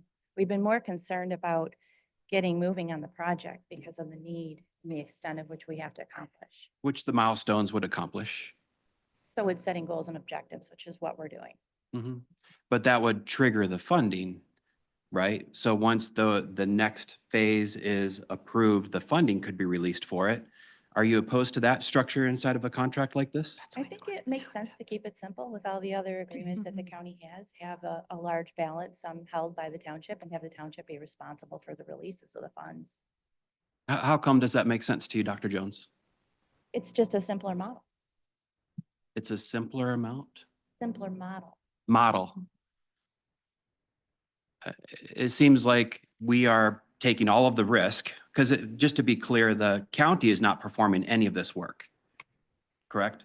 Okay. So we are purely the funder of this project, correct? Okay. And yet the liability seems to be based upon this contract, which we received last night. Seems to be the liability for anything that might go awry falls back on the county. Is that, we're not indemnified in this contract. Is that correct, counsel? If Dr. Jones' outfit To the extent, performs work, creates liability, and there's a cleanup, who's on the hook for that bill? to the extent that it's permitted under the law. But we do have an indemnification clause in here. So I as, see that clause as indemnifying them, but not the county. The county is seeking to do a project and seeking to partner with a local unit of government. If you disagree with that, then I recommend voting yes on Commissioner Zylstra's motion. My concern is that if we're putting together a contract where we're the funding agent of it, we should have indemnities built into it. We should have funding milestones built into it. We should have default clauses built into it because we're the funder. We hold the reins. I don't see any of that. I don't see us protecting the county's interests as good as we could. So I would really like to see that improved upon. Mr. Chair, Yes, Mr. Wetmore. some of those issues were discussed in the planning and months of work that has gone into this. As I'm sure the commissioner knows better than I do, those liabilities come with risk, and that risk gets priced into the contract. And so part of the discussion was about containing the price of the contract and the percentage of the fee that would go to the township and minimizing that by having the county retain the risk. Because the risk profile for this project is relatively low, right? It saves the county funds by not transferring that risk to the township. Why would we not transfer that risk to the agency that's doing the work? Because then we would have to pay them to hold the risk. I think we should do that since they're the ones doing the work. Well, we're paying either way, right? Either we're retaining paying the either risk way. and not having to pay them, cash. You have professional liability insurance? Absolutely. And our agreement For your is limits? with Chester Township. So we will have an indemnification clause with our agreement as well with Chester Township. What are your current limits on your policy? Million? Let's move on to How any is that other not- discussion and go to, Opportunity to ask the question, because you're saying that we have funding milestones. And if there have been funding milestones in our contracts for the last 2 years, I have never, ever had anybody come back holding a contract where we awarded dollars to give us a report on those milestones. So this feels like this is a new expectation. Albeit I don't necessarily disagree. We do have something built into this contract to make sure that, we're measuring the outcomes, the goals and the outcomes. And that's, I think, something that's actually pretty unique. And we're expecting at least 4 reports, and you're also working with Eagle, if I remember correctly, too. So, I mean, we spent approximately, $52 million in ARPA funds. There are a lot of people we contracted with, and not one of those bodies has come back to this Board of Commissioners to report. yeah. Well, no, they haven't. And so I now follow-up you're question. setting into motion something that's unique and different for this particular contract, and then also asking about whether or not you can retract dollars. Maybe that might be why we want to fund it in full, because we want to see this project be successful. And it's an opportunity for other fresh waterways here in inland lakes as well. Just give it an opportunity, Commissioner. Well, I'm asking for us to improve upon our contract so that we could give it We an did this with opportunity. Monsanto dollars. The same thing. We gave a Funded Monsanto, milestones is $1 not. million of Monsanto dollars was awarded to ODC. We didn't ask for funding milestones. Let me ask you this. What is a milestone that, or a finish line result of this product? Is there a purification of the water or clarity amount that says this is the finish line, this is success, this was accomplished? Yeah, well, there's a lot. So what we're going to be doing, the very first thing is having a visioning session with the community to come up with the objectives and goals, many of which have already been selected by the Crockery Lake Association, but we want to make sure that the public also supports those. And then we're setting goals and metrics. And then as we collect more data, we can see if the implemented technologies and BMPs are following those metrics and improving them. And that's what we'll be reporting to the county. So I don't see any of that in our contract that would say this contract was met and so this funding goes to them. In a standard contract, you'd see milestones being met, deliverables, But that's results. In other contracts. That's going to be in our contract with Chester Township. Okay.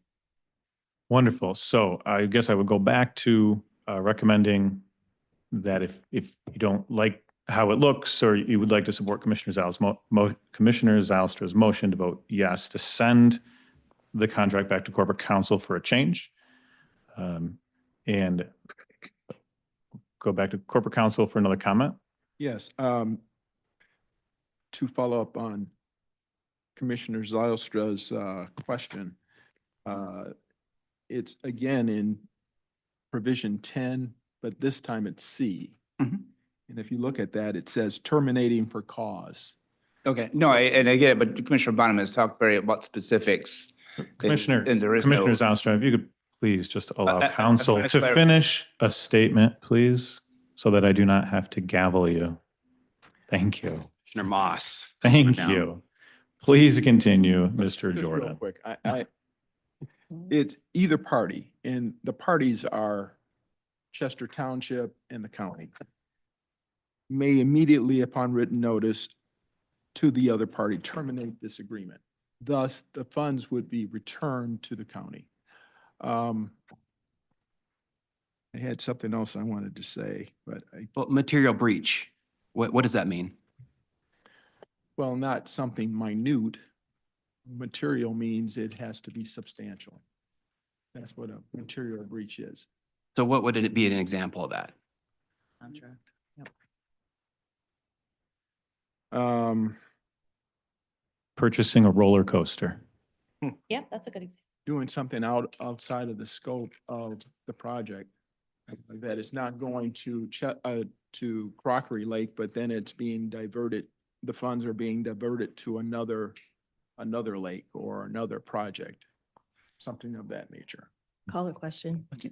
I guess, We have a request to call the question. We do not have a clerk. Oh. Do you mind withdrawing your request? Oh, well, we do have a clerk. Hey, welcome. Even clerks need to use the Changed restroom. for a minute, you know. This could you- is for the call the question? Yes. Okay, Mr. Belknap, No. Mrs. Curran, Wait, calling to question just means that we're going to end discussion. That's what we're voting on, correct? We're gonna end. That is the request from Commissioner Rhodey that we end discussion and continue back to a vote on Commissioner Zylstra's amendment. So are we voting on Commissioner Zylstra's amendment or that we're ending discussion? ending discussion. Just to end discussion currently. Go back to the clerk. Thank you. Miss Curran, Mrs. Curran. Mrs. Medema, Yes. Mrs. Wenzel, Ms. Cosby, Yes. Mr. Zylstra, No, Mr. Bergman, Yes. Mr. Bonema, Yes. Mrs. Rhodey, Mr. Kleinians, No. Mr. Moss. Yes. Motion passes.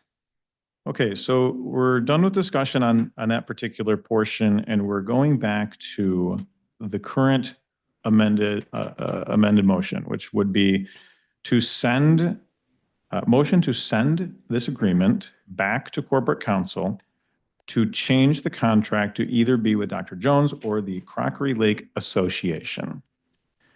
Is there any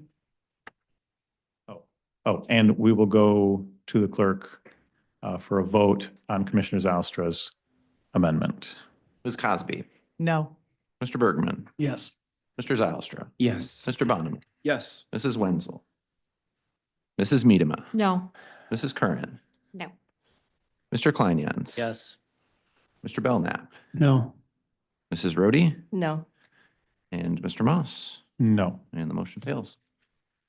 Okay, so we're back to the main motion, which is to approve and authorize the agreement for the care, management, and maintenance of the land on Crockery Lake. Do we have any additional discussion points on this? Commissioner Bergman, let's go to you first, please. I've served on 2 lake boards for 12 years. And I fail to see the fact that we aren't looking at the big picture here. The big picture is that on Spring Lake, they have a public park. And they also have, they have some people that have $1 million houses, I'm sure. They have some houses that are maybe $300,000. But these folks have, for many years, have invested in their home properties because they're on a lake. It's a privilege to be on a lake. You pay extra for lake frontage. These folks pay $600 a year towards their lake improvement. Lloyd's Bayou, those people do not have $1 million houses. They probably have houses in the $300, $400, $500 range. And those people pay $140 a year. And they've done that for many, many years. They take seriously the importance of their lake frontage. It's a privilege to live on a lake. It's something that I don't have. I don't live on a lake. And I don't feel as though I should subsidize their lake frontage. For many years, these lake boards have used Grand Valley to help them in terms of what their needs are. And there are many other lakes in the county, as you know, that have self-funded, haven't asked for money.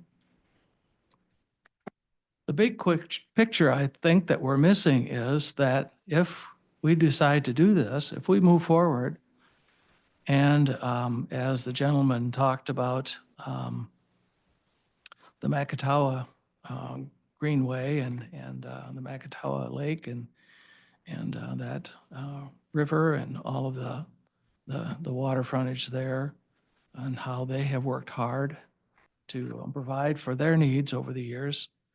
And they'll be next in line asking, as he did today. He asked, when can we come and ask for funding? So the county doesn't have a large piggy bank, as some of us have, some of you all, not me so much, but some of you have felt as though we have this piggy bank called the Ottawa County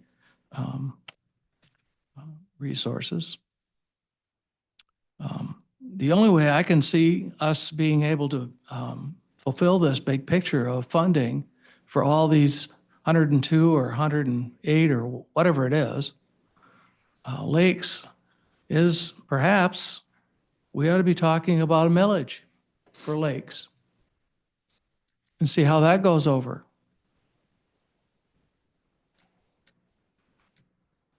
So we're going to be funding something that is perhaps a questionable outcome. We don't really know that this is going to work because it hasn't been proven that it'll work. There's lots of opportunities, perhaps, but I'm certainly not in favor of moving forward with this because we're not looking at the big picture. Thank you. Thank you, Commissioner Bergman. Well, I may personally disagree with some of your comments. They're well taken. All right. And it is okay. It is okay to disagree. We've disagreed many times. Yes. Yes. Yeah, we have. One thing, I guess I'll continue to add, and then we can continue discussion if needed, is I've heard, in some of these comments, we need this proven before we do it. Well, part of the project is to work on a merit and results-oriented, data-oriented, process, and strengthening a partnership with a local unit of government. I'm not opposed to that. And I believe that the local unit we would be working with would put all of their best efforts into this project. So I'm not worried about that piece of it. I also, I have other comments, but let's go to Commissioner Klein as he had his hand up. Speaking to that, as far as from a program management standpoint, the intangible, I agree that, attempting the science might be, a notable goal to see if that works in this capacity. However, the things that I brought up earlier, what I call the soft parts of the contract, the focus groups, the community mediation strategies, the working with the farmers, those are all pieces that I really do feel should have been locked down before the money part came in, because those are arguably the lowest cost and could conceivably be covered by the 2 assessments that are there to assist the lake already, and would have the assurances that the money we put into the science will actually stick. At this point, everything is contingent upon the science might work exponentially well beyond anybody's expectations. However, as pointed out in last week's finance presentation, if these parts aren't resolved, which relies more on people than science, then the money, it's not wasted, but because we would have proved something, but the solution we're seeking will not be created. So that's, that's again, the biggest part in convincing people to do something that, has given the long track record of the association trying to create a lake board, indicates that there is a level of resistance in the area to the very things that need to be in place to make the science, fix the science creates stick, are going to be the hardest part. And it seems that those could have been resolved and actually nailed down first. And then we would happily, I think, pay for the science. But the piece that we're relying on is, convincing people to do things that they might perceive to be against their best interests. And I think, as all of us know around here, that's very difficult to do. It's been my career path, frankly. I'm thankful that we have people engaged in this process and this potential project who want to do the hard things. And I'm happy about that. I also believe that people care about their lake and they care about their property and they're looking for solutions. That's all I've heard from the individuals who have come forward and who have spoken, to board members, to the committee, to, administration, to the township and others. And I think they are ready to continue the decades of work that they've been doing. Commissioner Miedema. Just some different thoughts. First, I just want to recognize that I think that there are many individuals in this room as well as on this board that do care about water. I don't know that we all agree on all the different things that are before us today, but I just want to acknowledge that I think that we're more aligned than not in this room as it relates to water. And I guess some of the things I just want to mention, because I don't know that the public is made aware of some of the emails that we received, just to consider. And I don't think they were all shared during public comment. And so there's just a few things that I want to bring up. One of them is that Crockery Lake Association did spend quite a bit of time debating whether or not to form a lake board. And I think they went through the pros and cons. And one of the reasons that they felt, and they could correct me if I say this incorrectly, but how I perceived it based on the email and in conversations was that they couldn't justify paying someone to do what they already voluntarily do, because they have very active members on their lake association, more so than perhaps others that are very invested in understanding what's been happening over decades. Another indication of their efforts is that Michigan Lake and Streams Association, also known as MSLA, gave their prestigious Riparian of the Year award to Mrs. Pat Wolters, who has been active on their association since the late 1970s. This award is usually given to those with college degrees in the various sciences and that have made major contributions towards the improvement and betterment of Michigan lakes. Pat's education included taking many courses through the years relating to lake health by attending numerous seminars, volunteering on many boards, including MLSA, and her achieving this award speaks volumes to her dedication to lakes in Michigan, Ottawa County, and Crockery Lake. I only bring up her because she's one example. Yes, I love the passion for the individuals that live around the lakes, but it's not just individuals like that don't understand what they're up against or understand the science behind it. I'll turn to another one of my notes here. They also realized that the financial restraints that they were under could only take them so far in remedying and having best management practices. There's a lot of new technology that cleans water without harming the environment. And one of the reasons why they wanted to go with Dr. Jennifer Jones was due to wanting to pursue this innovative technology. They've seen mucky, swampy water, for example, turn into clear, clean drinking water, an innovative technology that will one day be used to a wide extent to filter much of the Earth's water well into the future of our world. And it's only a matter of time before this technology will be treating many failing bodies of water, thus preserving many natural resources for future generations. And so one thing that again was shared by Paul Humphreys, who is the Crockery Lake Association secretary, she stated that after these many years of research and hours of networking with many resources, we have partnered with Restorative Lake Sciences and believe that the processes used by this company will make strides toward lake remediation, not only for Crockery Lake, but potentially for lakes Michigan-wide. And she continues to share that they're excited about being on the cutting edge of this new technology, confident that the next 5 years will provide evidence of these processes restoring lake health.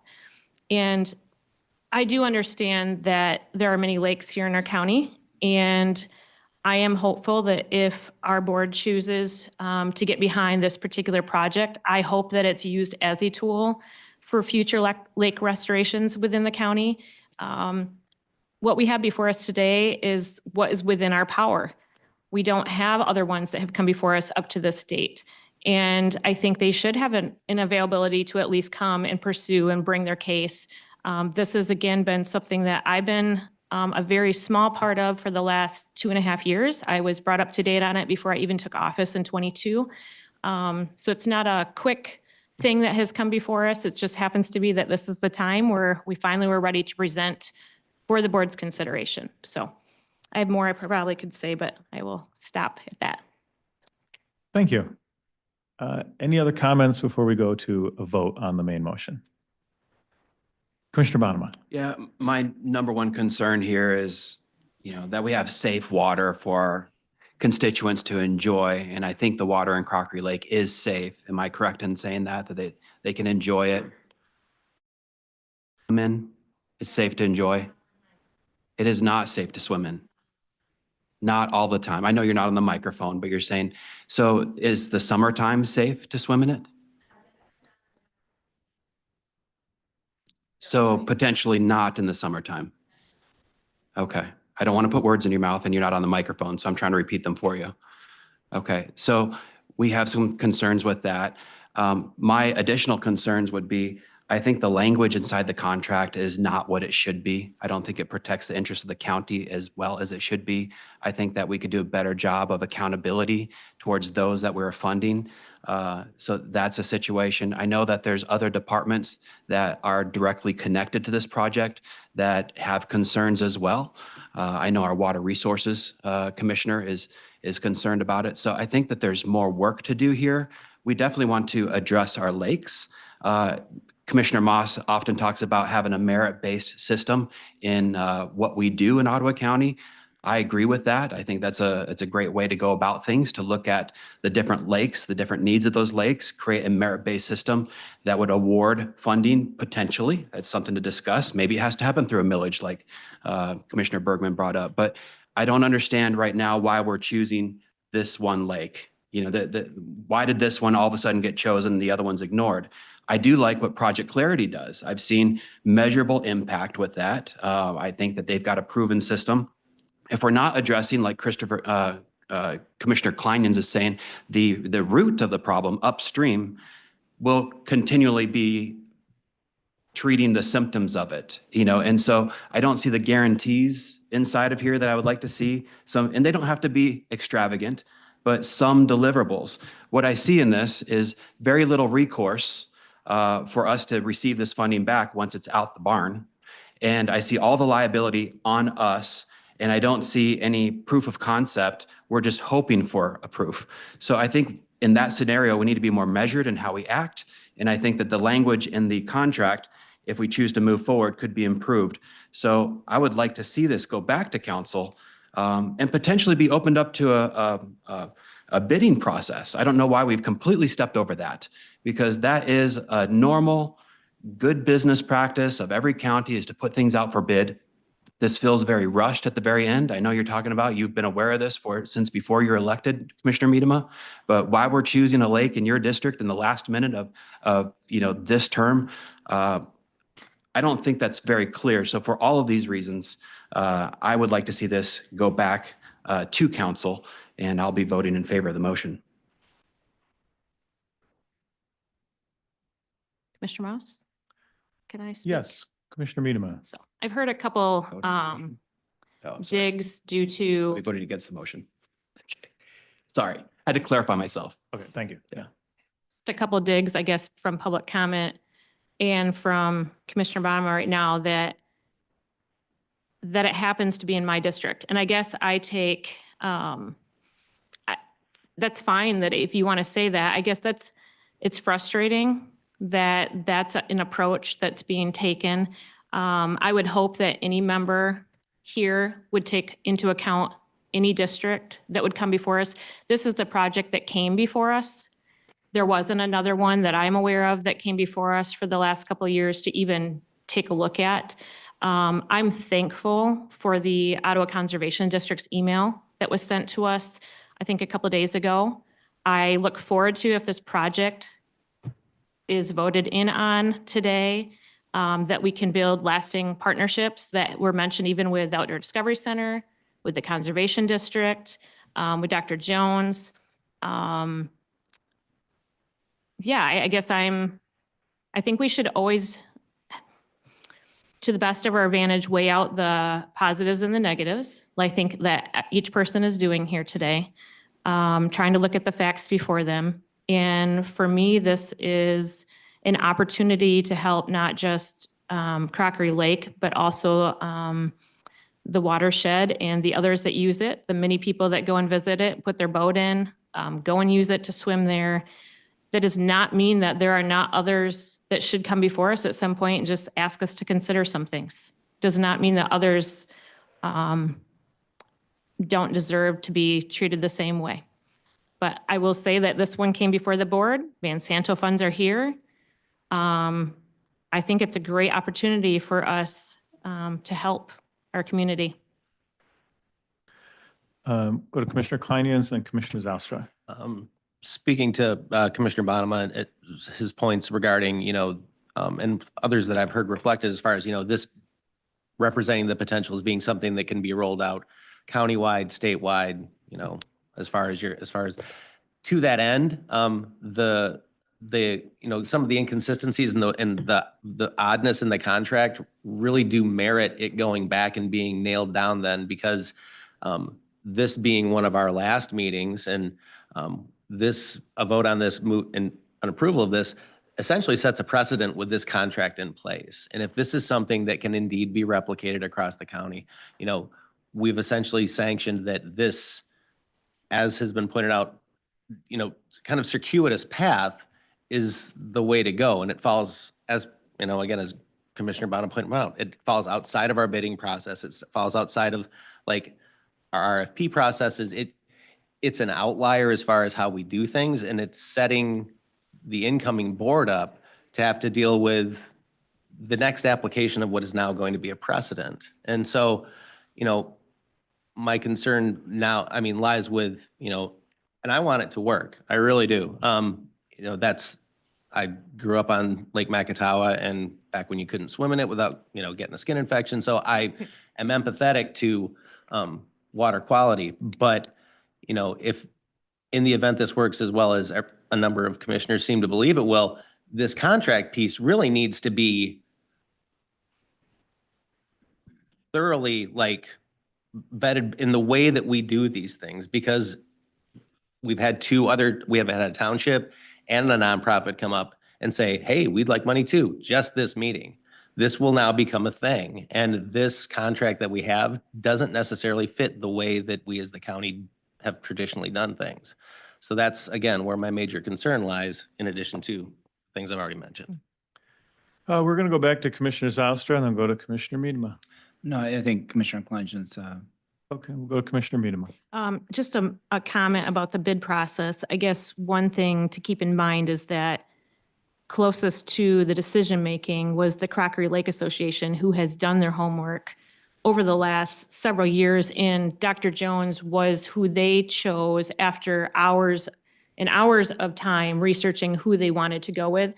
And so to me, while I understand what you're mentioning here, that we didn't have that opportunity, I think they did the work leading up to this part. And maybe I'm not understanding you correctly on that. No, my point is being that, okay, so now instead of us doing our own due diligence as a county before we hand out money, we're allowing another organization, association to do the diligence for us. I guess the problem I have with that is, repeatedly during this conversation, it's been brought up that the association wanted to choose a natural method that didn't involve chemicals. So my understanding is that necessarily limits the amount of practitioners that are going to be available to do this. If cleaning the lake is the goal here, then, we're following what their best practices are going to be, not necessarily the most fiscally responsible nor long-term sustainable best practices.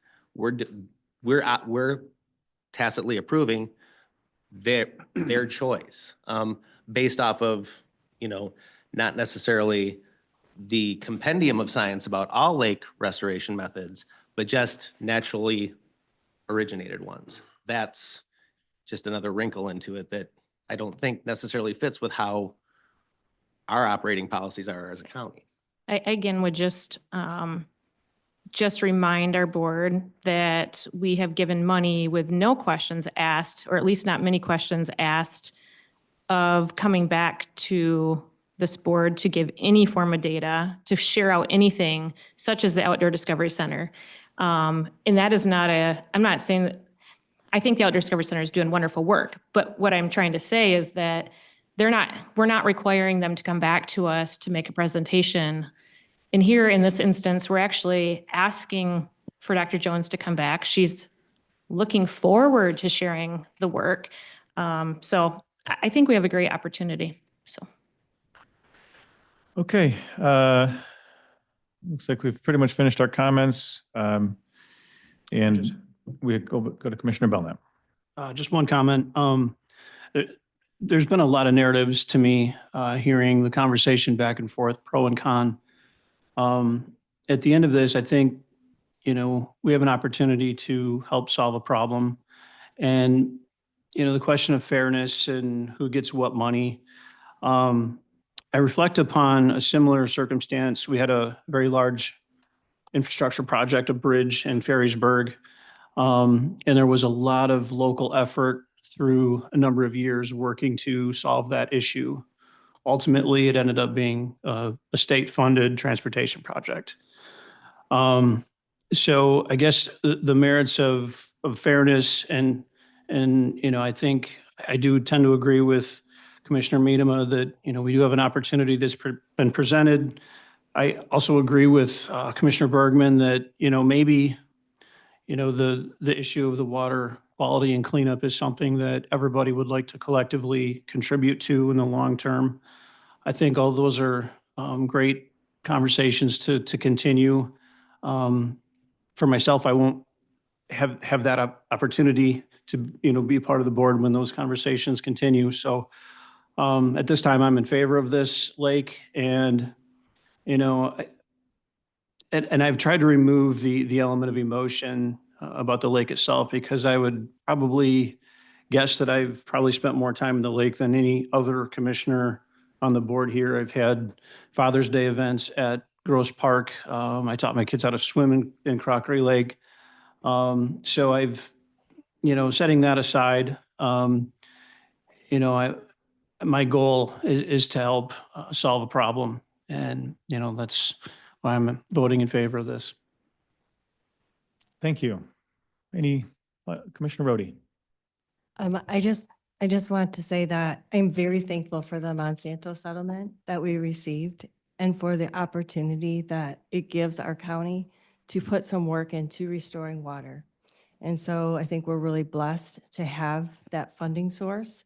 And I'm very pleased to be able to apply it to Crockery Lake.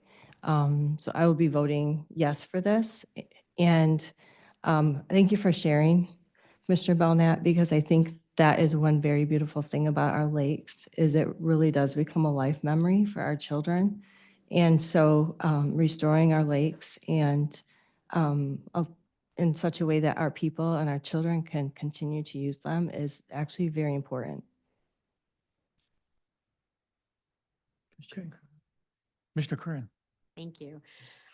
First of all, I want to thank all of the commissioners here today. I think that there's been a lot of excellent conversation and points brought up.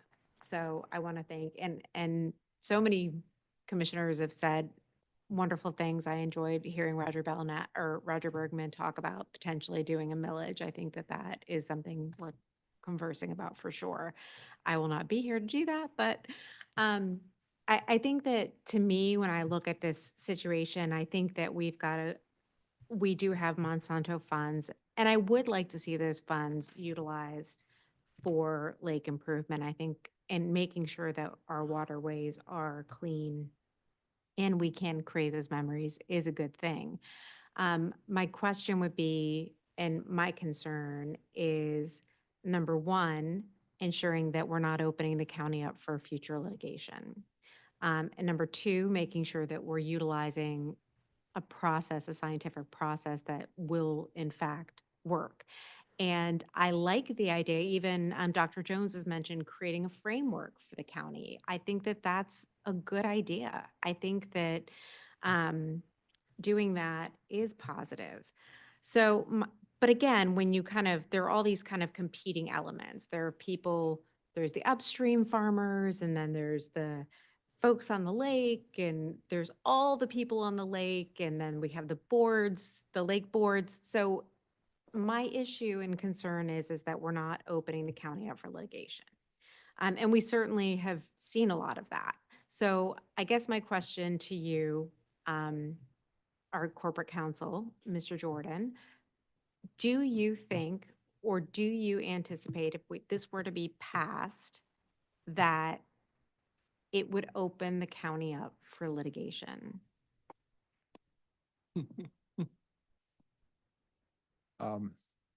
I left my crystal ball at home. I know, it's hard. Because anybody can sue for anything nowadays. Well, it's always been that way, And so. that is exactly right. I could not tell you that there will not be any lawsuits. That I can't. Nor can I tell you that there will be lawsuits. That's beyond my ability. You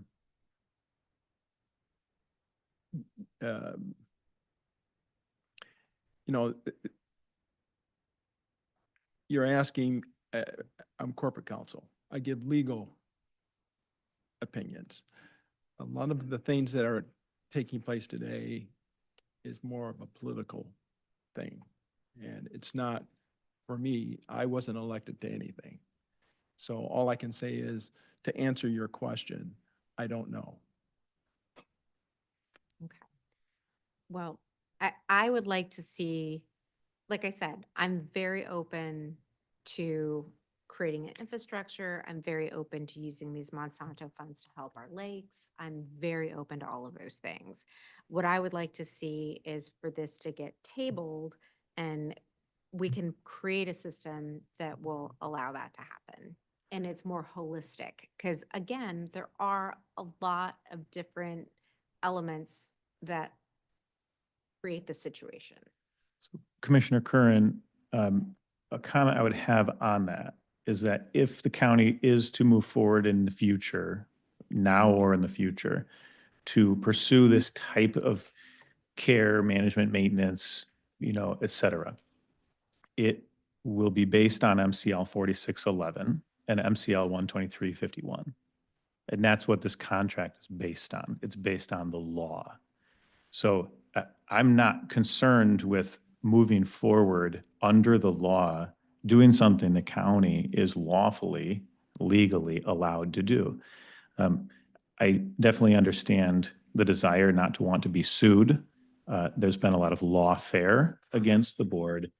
And that just comes with the territory. But this is, lake cleanup with natural methods and partnering with a local unit of government. It's an excellent project. So I'd like to see even some, discussion on terms or other things aside. I'd love to see the county board get behind this fully and say, this is an opportunity to do something that's a little bit new, a little different, and to test this out and to pursue cleaning, doing the work that is needed. Commissioner. And just a final thought, and I want to kind of parallel with Commissioner Bergman too. So, we're looking at revenue to keep our lakes clean. What about, county tourism? This is a big, hairy, audacious goal, but, using sales tax for people who are using our lakes that aren't from this area, rather than placing a millage up for a vote that, then property owners have to pay for. But it could be a small amount of money that can make a tremendous impact in doing it in a very natural, potentially very natural, innovative way. Yeah. I think satisfies all constituents. Yes. Mr. Chair, just Mr. Wetmore. procedurally, I'd like to point it out to the board that, you also have another option, which would be to pass the contract as is, and we could pursue amendments to the contract to add things to it. I definitely want to praise Dr. Jones and Troy Goodnow of Chester Township. They've been very receptive. They've been very willing to work with the county, and I think that any reasonable modification or amendment to the contract, they'd be very happy to make. They want to do the work, right? The reasonable terms that, some members have proposed, I think those would be friendly amendments that we would be easily able to make down the line if it were passed today. Thank you. Commissioner Zylstra. Yeah, just I guess a technical question. In the second whereas, it talks about the County Board of Commissioners has decided to use the settlement funds, and I think we've talked about that. But also it says in combination with a portion of the county's own funds. Do we have more clarification on what the county's own funds means? I was told that it doesn't include board initiative funds. Correct. This motion specifically is coming from the general fund balance Monsanto reserve. Yes, so from the settlement funds the county received from a corporation. Right, but when it says in combination, then I think that there's the implication that there's an additional source of funds beyond the Monsanto funds. The motion literally says it's from general fund balance Monsanto reserve. So, I don't know how the funds are all kept, but, it collectively within the general fund, there is a reserve. It's labeled Monsanto. So the reserve of the settlement funds will be drawn down. Okay, so there wouldn't be a combination of the county's own funds separate from the Monsanto funds. I think that might just be an acknowledgement that the Monsanto funds are county funds. Okay. Great. Okay, great question. Anything else, or we'll go to a vote on the main motion, which is briefly to approve and authorize the agreement for the care management and maintenance of the land located at Crockery Lake. Could we go to the clerk for a vote, please? Mr. Bonema, No. Mr. Kleinens, Mr. Bergman, No. Mrs. Medema, Yes. Mrs. Wenzel, Ms. Cosby, Mrs. Rhodey, Mrs. Curran, No. Mr. Zylstra, No. Mr. Belknap, Yes. and Mr. Moss. Yes. And the motion passes. Okay, thank you. Up next is 8B, Attainable and Affordable Housing Lakeshore Habitat. The suggested motion is to appropriate funds and authorize the board chair and clerk register to sign the partnership agreement between Ottawa County and Lakeshore Habitat for Humanity to support site development and construction costs for housing development. So moved. Second. The motion and support, any discussion? Yes. Commissioner Bergman. These, the next four plus H are all commendable things for us to be doing as a county, but I will be voting no for the following reason. Every single one of those is not in the budget. And we are tying all of these projects to non-budgeted items for the future board. And I find that the county doesn't have a piggy bank. I refer to it as a piggy bank because it seems as though the past 2 years, there's been members of this commission that have felt as though we have a piggy bank that we can dip into. None of these items are in the budget.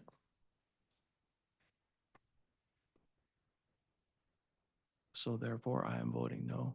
Thank you. Thank you, Commissioner Bergman. Commissioner Rhodey? Yes, I would just note that in response to that, Commissioner Bergman, there were a number or some ARPA projects that didn't go through for whatever reason, like they weren't approved by approving authorities on the state level. And so some ARPA funds were returned to the county. And so there ended up being about $4.3 million in the Board Initiatives Fund, both from previously unused ARPA funds that, were converted to county funds and put into the Board Initiative funds, as well as some projects that weren't approved by the state. And so those funds came back as well. And so these projects, looking at B, C, D, E, and what else did you say? H? H. So I'm not including H in that, but but B, C, D, and E would all be funded by those board initiative funds. And so they're not coming out of regular, general fund dollars. And the two housing projects, are a one-time thing. The board initiatives application is a one-time thing. If you, take a look at that, we'll talk more about that when we get there. But these were all done in such a way that they actually are not burdening the county general fund in an ongoing manner. And in fact, D is actually protective of the county general fund in an ongoing manner. And so just wanted to clarify that funding. Thank you. Thank I you. have a question though. Commissioner Bonneman, we'll go to Commissioner Kleinens. If B, C, D, and E are all approved today, where does that leave our fund balance for the board initiatives? Great question. I don't have that number. I think Karen was here. Did she step I out? thought Karen said 300,000. Was that the number, Karen, or no? She's in the Oh, back. she's here. Yeah, she was hiding. We don't have to guess. If everything was approved, it's about 792,000. Thank you. Commissioner Kleinens, did you have something Yes, just to make sure, I mean, B and. on item B? Yes, thank you. just to be sure, like, for item B and the following item, those are one-time onlys, but as to alluding to what Commissioner Rhodey mentioned, D, E, and H, or I'm sorry, and H, those are, I mean, is the obviously this is something I hope to pass on to the person who will be filling this seat. The intention is to then, because if the SAMHSA grant doesn't come through, the intention is to fill that position and keep it filled, because I agree with what I heard at finance, that it's important and recovery court is important. But those would then be built into the budget going forward, not paid through by ARPA, because that just becomes part of the general fund, right? So do you want me to speak to that now or hold it? Let's wait to address items in order and I let's. can explain it No, when we get perfect. there. Thanks. Yeah, thank you, Commissioner Kleinens and Commissioner Brody. Commissioner Bonema. Yeah, since Mr. Sachs is here, could we hear from him about this project? I would absolutely ask. Paul, would you like to address this item? Can I just say one more thing too? Yeah, go real for quick? it. And that is that I believe it was $2 million that came back from housing projects into the bucket, into the board initiatives bucket. And so now we're looking at 1.5 million here for housing projects. Thank you. Welcome, Paul. Yeah, these projects, both combined Habitat and Jubilee, provide an opportunity to create a sustained, lasting, positive impact for our communities. We know that creating more housing options is a real need in our county right now. And the seed funding in both of these agreements, it's seed funding for Habitat and Jubilee Ministries to create a revolving working capital fund, so that they can scale up what they're currently doing to create more affordable for-sale housing units across the county. And that work very much complements the work that we're doing in the county through strategic impact in the Housing Commission, as we're examining what the dynamic challenges are in the housing space and how we overcome those hurdles to create more starter home opportunities for our workforce and lower income individuals. And we do that in collaboration with local units of government, do that in collaboration with the general public, and also more importantly, with partnerships with home builders, developers, and entities like Habitat and Jubilee. Thank you, Paul. I just have an ironic comment, kind of based on some of our discussion in finance. That there's been a large focus on attempting to make housing more affordable or things like that. And it has been directed towards people who may be lower income. Ironically, now it's essentially everyone who needs help in essentially all income brackets. And if there was, smaller houses, let's say, and people were given the opportunity to purchase a home that they could afford, yeah, there'd have to be a lot of work done, but that's part of the goal, is to provide opportunities for home ownership. So I see item B and the others as very exciting and needed. So, Commissioner so Berg. Paul, is this is an extension of what we had originally done with housing? Is that correct? In terms of ARPA funds? It's a multi-pronged approach to address housing. Okay. Yeah, some funding went into revolving loan fund. Sure. The models that Habitat and Jubilee use, Yep. that doesn't provide them the appropriate mechanism to give them their own revolving seed fund for working capital to, again, scale up quickly. Yeah, so this is the two, B and C also. Correct. Okay, seeing no additional comment, we'll go to the clerk. And thank you, Paul. If we need you on the next one, we'll call you back. Thank you. Mr. Clerk. Mr. Bergman, Yes. Mr. Zylstra, Yes. Mr. Belknap, Yes. Ms. Cosby, Yes. Mrs. Curran, Yes. Mr. Kleinens, Yes.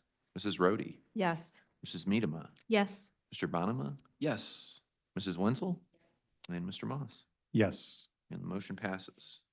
Right, thank you. The next up is item C, Jubilee Ministries, to appropriate funds and authorize the board chair and clerk register to sign the partnership agreement between Ottawa County and Jubilee Ministries to support site development and construction costs for housing development.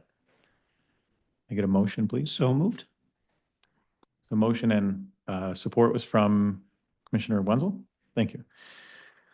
Okay, any additional discussion on this one? Very similar to B. Commissioner Rhodey. I just have one thing to say, and that is, thank you, Commissioner Cosby, for your hard work in pursuing these housing initiatives that include home ownership. I know it's been a passion of yours, and I appreciate your effort. It took a team to do this work, so thank you. It did take a team. We'll go to the administrator. I just wanted to praise Paul Sachs, and I know that this is significant funding. The county has a broad strategy to tackle affordable housing, and Paul is working on many different fronts. And so this is really part of a broader strategy, including tiny homes, including affordability, including zoning changes. So Paul has done a lot of work on this, and I just appreciate the board's willingness to take this on, and I think Paul deserves, and Commissioner Cosby, of course, deserves a lot of credit for this. I figured you were going to say something like that, and I was going to say the same thing, and would like to say thanks to Paul and to Commissioner Cosby. I know it is a team effort, and I know a lot of people have been involved, and thank you, Mr. Corporation Wetmore as Counsel well. as well. We did a lot of research Yep. to make sure that we did this very legally, and we're funding operations. We're not funding homes. Mhm.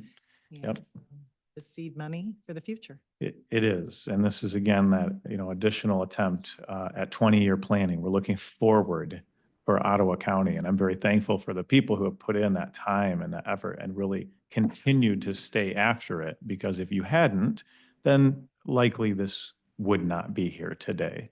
So thank you, Commissioner Cosby, in particular. Appreciate a champion on the board for those kinds of things. Is there any other discussion? And we'll go to the clerk. Okay, Mr. Clerk. Yes, sir. Mr. Zylstra. Yes. Mr. Bergman. Yes. Mr. Kleinians. Yes. Mr. Belknap. Yes. Ms. Cosby. Yes. Mrs. Medema. Yes. Mr. Bonema. Yes. Mrs. Rhodey. Yes. Mrs. Curran. Yes. Mrs. Wenzel. And Mr. Moss. Yes. Motion passes. Thank you. Next up is the Recovery Court Board Initiatives application, and the suggested motion is to approve and appropriate the Board Initiatives grant in the amount of $750,000 for the Ottawa County Recovery Court for the purpose of continuity of service of a 20-plus year proven program which meets social and human services needs. So moved. Second. Okay, we have a motion and support. Is there any discussion on this item? You want me to address that funding question then? Okay. Oh, sure. Yeah, thank you very much. Okay, so the situation with Recovery Court in general, and I'm sure Andy can help me with this if I don't get it quite right, is that there are 3 primary grants that fund the Recovery Court, and, they kind of run on different timeframes, and we're looking at some of them, coming to an end. They're all a little bit different from each other, but the Recovery Court they really only have those 3 grants as potential funding sources. They're not, like other entities where there are a lot of different, grants they can be applying for. Getting those grants has become more difficult, unfortunately, partly because of the success of the program. It's been running for over 20 years. They actually do a lot of training nationwide to help other recovery courts get up and running. And so sometimes when they're approving these grants, they're actually looking for new programs, or how can we get this model to spread? And so, do they then, give the grant to a longstanding award-winning, training program that's helping them get up and running across the nation, if that's not, so much the purview of the grant? There is some thought that perhaps the county, when you're looking from the grantor's perspective, well, if you have this great program and you're able to, train everybody, why is the county not seeing the value of this program and paying for it itself? And so sometimes then getting the grants becomes more difficult because you're a victim of your own success. And so, so we're in that kind of situation where certainly grants will continue to be pursued actively. There will not be any let up on that, but realistically, we might be hitting some timeframes where there could be some gaps.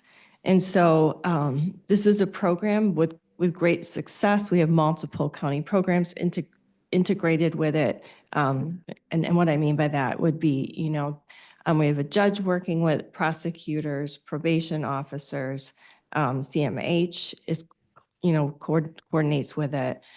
So it's a pretty integrated program into our county, and it also saves us money on incarceration.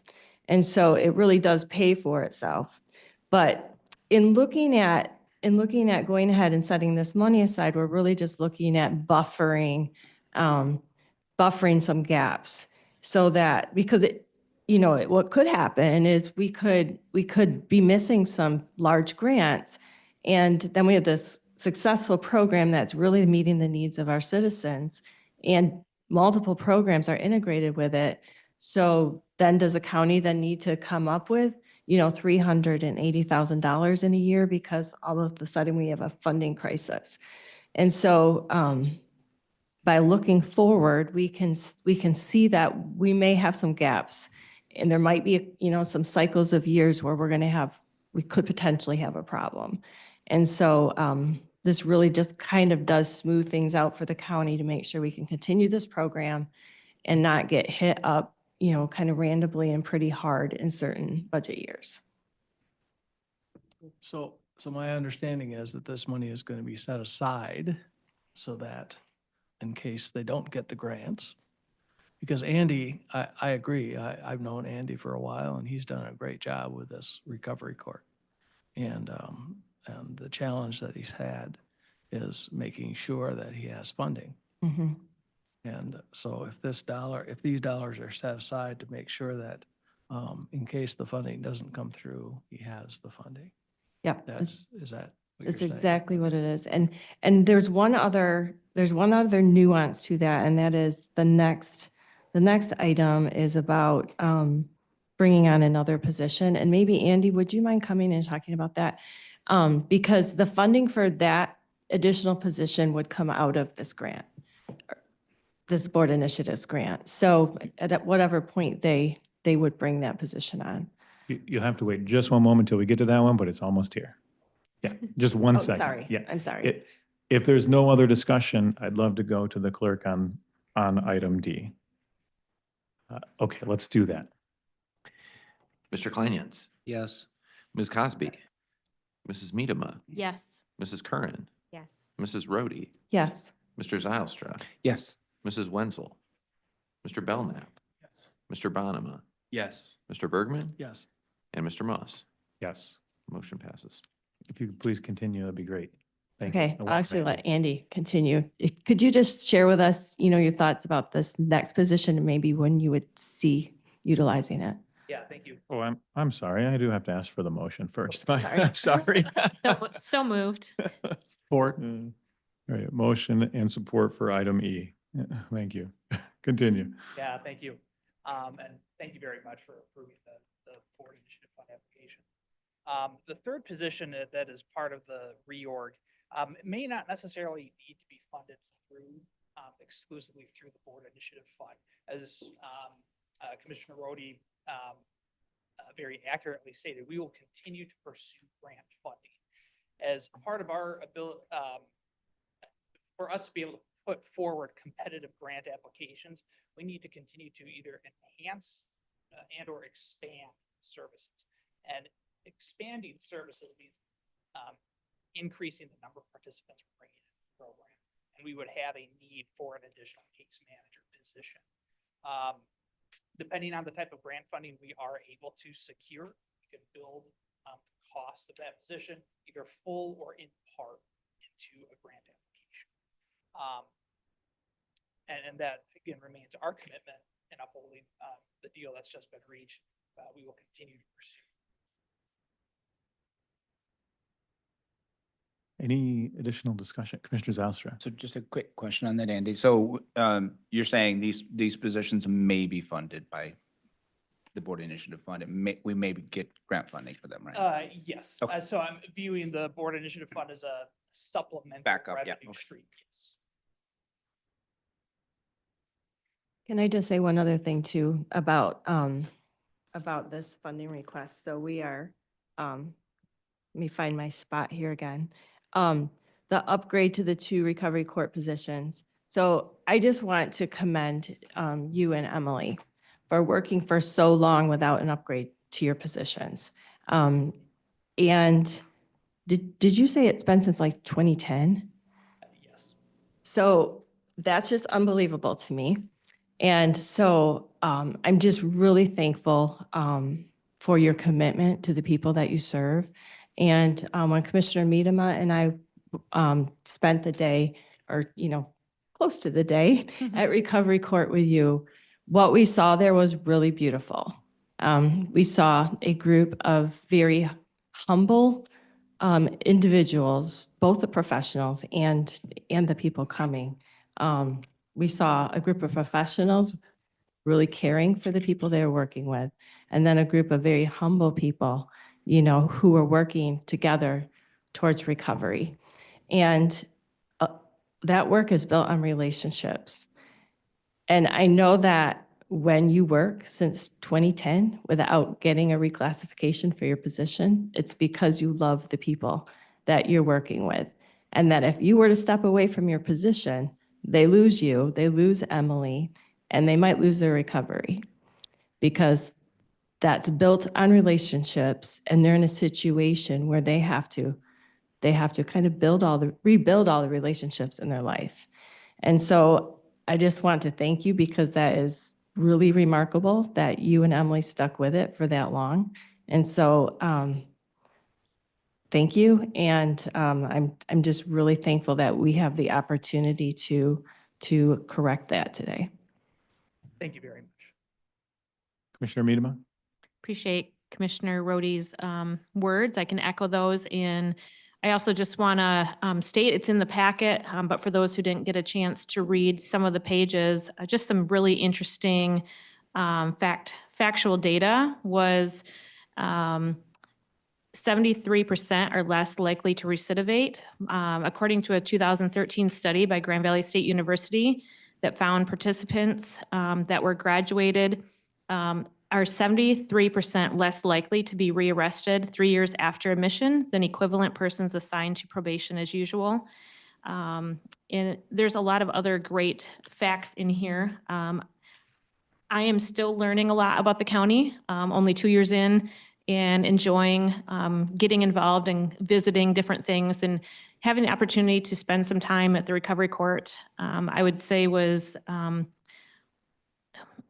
it showed me a lot more than what could just be simply stated in a simple conversation. And so any incoming board members or current members that are going to be continuing to serve into the new year, I would encourage the opportunity to just to reach out and spend a half day and go to visit there. Mhm. It was truly one of the most beautiful things that I've seen in my time here. Thank you very much for the kind remarks and the interest in learning more about our program. It is sincerely. Susan, do you have anything else to add? Just curious. Much appreciate the look at Andy and Emily's positions. As you state, they're vital to our program. And unfortunately, they weren't really considered with other comparable positions previously. And this reorganization request that we have been working on for several years will help us correct some of that and be able to move forward. Thank you. Thank you. Okay, if we could please go to the clerk for the roll.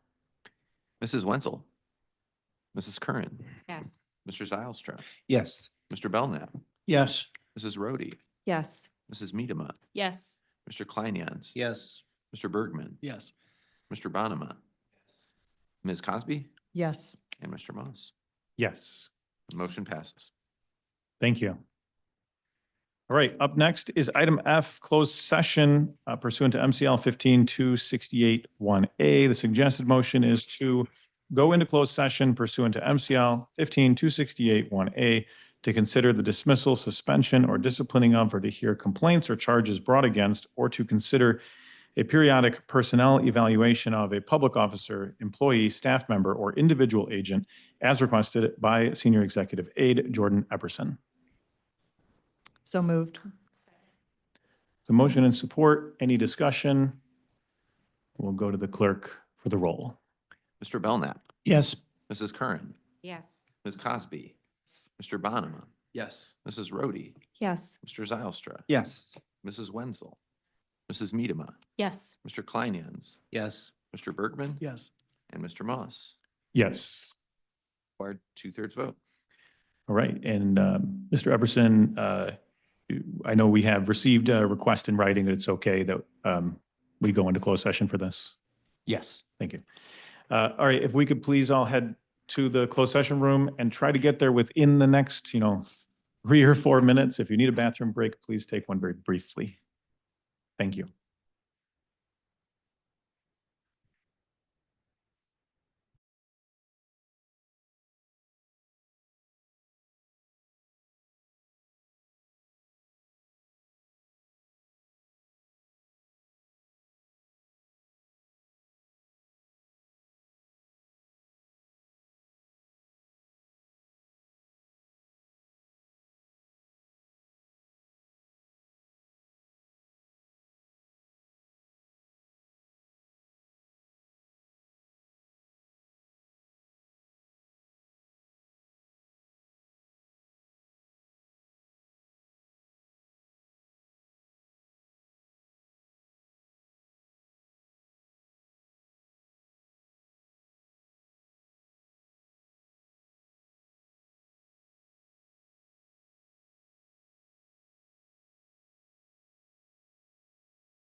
session. You have a motion. A motion is to approve and authorize the board chair and clerk register to sign the separation and release agreement with Jordan Epperson as discussed in closed session. So moved. Support. Motion and support. Any discussion before we go to the clerk for the roll? Mr. Clerk, will you please call the roll? Ms. Cosby, Yes. Mr. Bergman, Yes. Mr. Zylstra, No. Mr. Bonema, No. Mrs. Wenzel, Mrs. Medema, Yes. Yes. Mr. Kleinens, Mr. Belknap, Yes. Mrs. Rhodey, Yes. and Mr. Moss. Yes. Passes. All right, that brings us to item G, the closed session. The suggested motion is to go into closed session pursuant to MCL 15268-1A to consider the dismissal, suspension, or disciplining of, or to hear complaints or charges brought against, or to consider a periodic personnel evaluation of a public officer, employee, staff member, or individual agent as requested by Interim Administrator Benjamin R. Wetmore. So moved. Support. Okay, there's a motion and support. Any discussion? And we'll go to the clerk for the roll. The clerk, could you please call the roll on that one? Mr. Bonema, Yes. Mr. Kleinens, Yes. Mr. Bergman, Yes. Mrs. Medema, Yes. Mrs. Wenzel, Ms. Cosby, Yes. Mrs. Rhodey, Yes. Mrs. Curran, Yes. Mr. Zylstra, Yes. Mr. Belknap, Yes. and Mr. Moss. Yes. And we have the required 2/3. Okay, we'll be in closed session and be back shortly.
All right, welcome back, everyone.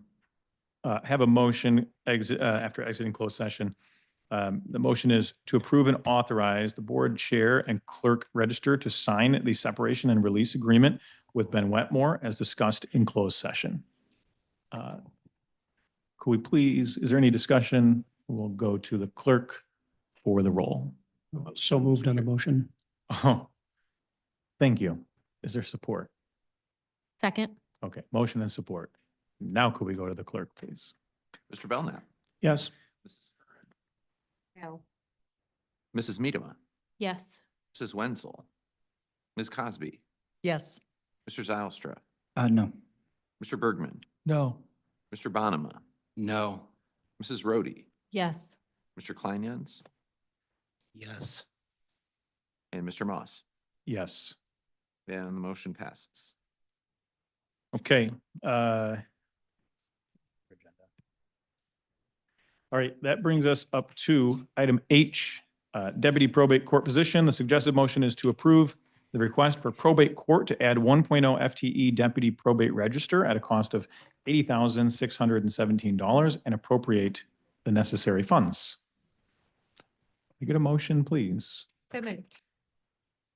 The motion and support. Welcome. Apologies for not putting this item earlier in the agenda. Sorry. Yes, I appreciate the chance to talk to you about this. I hate to be here to ask for this, and if I had any other possible ideas on moving forward, I would not be here. We've tried to maximize our efficiencies in probate court. We are an e-filing court, so we do things electronically, and we have limited what we had been doing. So we have been providing significantly more service to the public, but we've reeled back to absolutely the limit of what we must provide, and that's what we've been doing, but we're still behind, unfortunately. Mental health commitments are up considerably, and this is the court that handles those very delicate cases. Conservatorships are also up for people who have whatever disability that they cannot handle their own money. We also have increases in guardianship requests, and obviously our population is aging, and probate court is where those people are coming for help.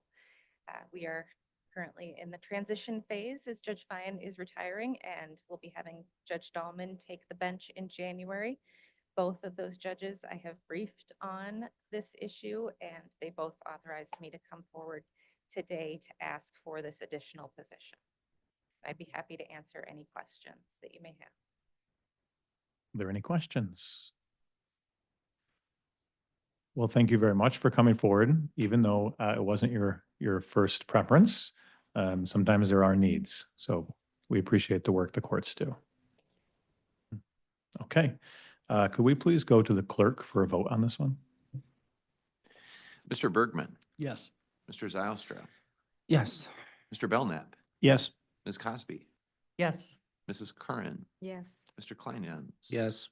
Mrs. Rohde, Yes. Mrs. Medema, Yes. Mr. Bonema, Yes. Mrs. Wenzel, Yes. and Mr. Moss. Yes. Motion passes. All right, well, thank you, Susan, appreciate it. Next up is the second amendment to agreement for legal services. The suggested motion is to approve and authorize the board chairperson and clerk to sign the Coleman Legal Group PLLC's second amendment to agreement for legal services. So moved. Support. Motion and support. All right, let's enter discussion. Any discussion? Commissioner Zylstra. Yeah, I got 3 points, and I don't want to take all the time, so maybe I'll just go over the first one, and then we'll go from there. First paragraph reads, basically that we're offering a prepay of $249,408. It says, if the county incurs a monthly bill for legal services under this agreement greater than the monthly credit of $24,940, then the county shall pay the remaining balance of the bill. So the way I read our initial contract and this contract as well is that the minimum is also the maximum if we want it to be, right? So Correct, I think I'd like to make a motion to alter that if the county incurs sentence to read, if corporate counsel sees a need to exceed the monthly bill, then they need prior permission from fiscal services. Does that make sense or no? Yes, there's a motion to Second that. change the agreement. You want to reiterate what you had said, and I'll write it Sure. down. So the sentence starts, if the county incurs a monthly bill. So just rewrite that to say, if corporate counsel deems a need to exceed the 24,940 per month, then they need prior authorization from fiscal services, which basically exercises a maximum as well. So there's a motion and support, and to change that sentence that starts with if the county incurs to, if corporate counsel deems there's a need to exceed the 24,940 per month, then they need prior authorization from fiscal services. So let's enter a discussion in on that, and would anyone like to address that? I have a couple thoughts, but I want to make sure that it would the go to motion's clear. council. Okay. Our bills have averaged anywhere between 35 and 40 hours. Right. And that is also a reduction from the standpoint that we donate many hours to the county right now. I don't know how that will physically work. If we reach a point of 24 hours and in a given week, No, we're talking monthly, so 24 times 4.2. Right? I mean, we're not gonna say, oh, a weekly. We're gonna give that so 24,000 a monthly. I mean, there may be weeks that are more busy than others, but the idea is that the cap should be 490. And if you need to exceed the cap, then just ask fiscal service to approve that. you just don't know how that would physically work. What do you mean by the word physically? I mean, like you would, I assume you would walk over to fiscal services. I'm not trying to get under your skin, Jack, No. but That's like that's not what I mean. physically, I assume that you would walk over there and ask for Well, permission. I'm thinking in terms of, okay, we get calls from all of you various times. And sometimes that causes a lot of different discussions, research, all kinds of things. We still have contracts coming in that we have to review. We have FOIAs that we have to administer. And then there's all the various departments, and they send us emails and they're asking for things. And so the 24 hours is a minimum. Also a maximum, if we wish it to be. Well, if you wish it to be, yes. Yes, and I do, yeah. and You're correct with I that wish it to be analysis. with the proviso that we can exceed if fiscal services, and I'm assuming that fiscal services will be very understanding as far as the county's needs. You are correct as far as you are the governing body. You are the ones that hired us, and you have the statutory authority to do whatever you wish as far as our, how we get paid. So, yes, you're correct. So Point Commissioner of Cox. clarification. So you're asking that fiscal services then kind of determine what their workload is, or? No, they Isn't? determine their own workload. The fiscal services will simply say, okay, we're heading into the fourth week. How you guys doing? But they're If gonna you be- need to they're exceed, now managing the legal department. in a sense, yes. If you don't wish the fiscal services oversight, then vote no, straight up. Okay, I'll vote no. I'm gonna vote no. Jim. Commissioner Rhodey. Yeah, I would just also note that Michigan statute gives authority over corporate counsel to the Board of Commissioners, not to fiscal services. Right. Little tricky. Mhm. Okay, any other discussion? Okay, so let me try to repeat the motion. It was to change that sentence to say, if corporate counsel deems a need to exceed the 2494 per month, then they need prior authorization from fiscal services to do so. Is that clear? It's clear. Okay. Could we please go to the clerk for a vote on that amendment? Mr. Kleinjans. Yes. Ms. Cosby, No. Mrs. Medema, No. Mrs. Curran, Nope. Mrs. Rhodey, No. Mr. Zylstra, Yes. Mrs. Wenzel, Mr. Belknap, No. Mr. Bonema, Yes. Mr. Bergman, Yes. and Mr. Moss. No. The motion fails. Okay, Commissioner Zylstra, you said you had three. I had two remaining. So two remaining? I Please don't want to monopolize discussion, but we'll see what happens at this point. I mean, basically, as I understand the first paragraph, we are prepaying our legal bills through the end of the fiscal year of $249,408. I see that in some senses, we are getting something for that. We're getting 3 months out of our contract. I do think that $250,000 has value. I would ask for a motion to subtract a 5% prepaid discount. And I don't have the exact math on that, but I think it's around 12,500. Motion to amend the agreement to include a 5% prepay discount. Correct. Is there a second? I'll second that. I'll second that. Just in case you didn't hear it. Thank you. There's a motion to amend the agreement to include a 5% prepay discount with support. Can we go to discussion, please? It's clear. That's clear. The motion is clear, right? Okay, yes, it is very clear. Any, That makes a lot of sense. I mean, there's value in getting the money up front. They can use that money for whatever reason they want for the whole 9 months.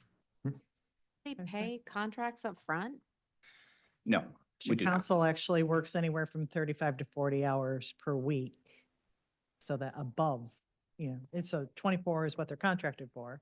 And now we're looking at 10 or more hours gratis, 10 to 16 Well, hours. they're still gratis. getting paid for that. a quick question for council, unless you have anything before, but I have Well, a I just question. was going to respond to Commissioner Curran in terms of a prepay arrangement that is very common within the legal circles.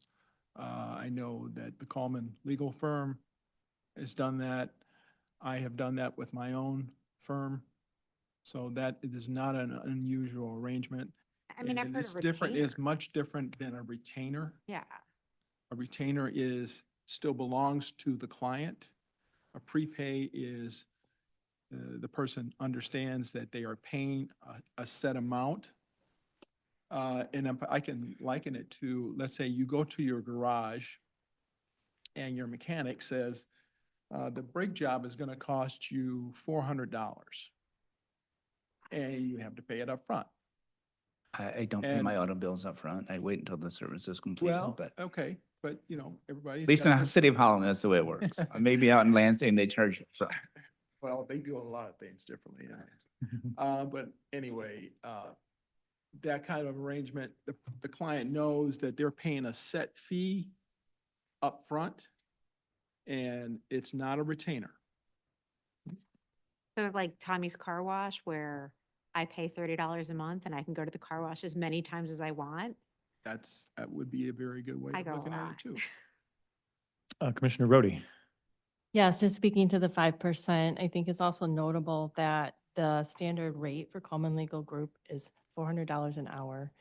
And they've already done a reduction down to $290 an hour. So there's already an over 25% rate cut that we've been given.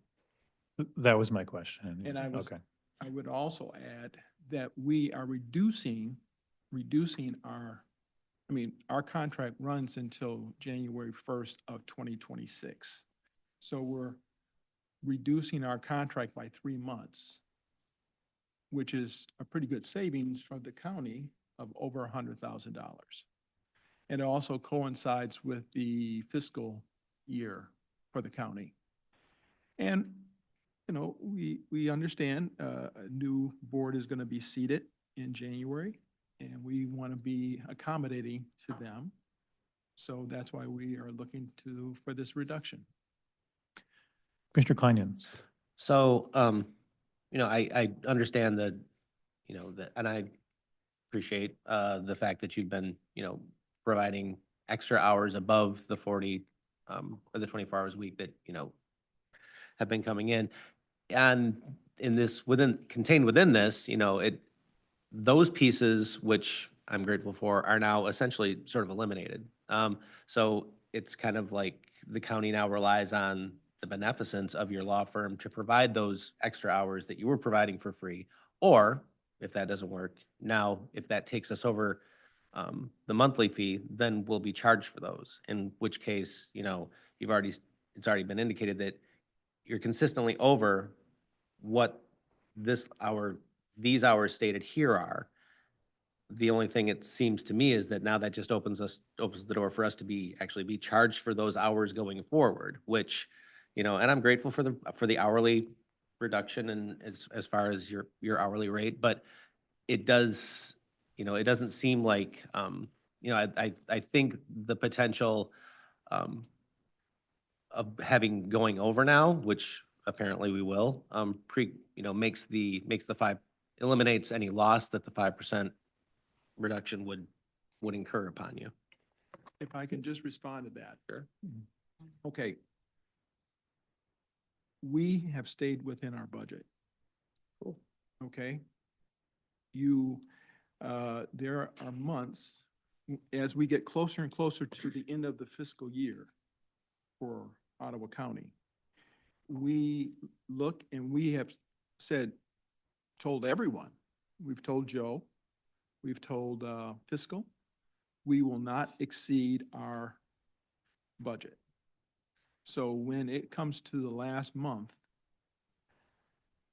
if we have only $40,000 left in our budget, and we've done $60,000 worth of work, we cut it 20,000.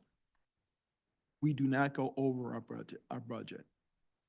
We have not come in and asked for an adjustment, but we stay within our budget.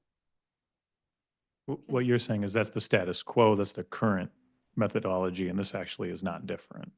That's right. It's not a change, it's just continuing at the minimum. That is correct.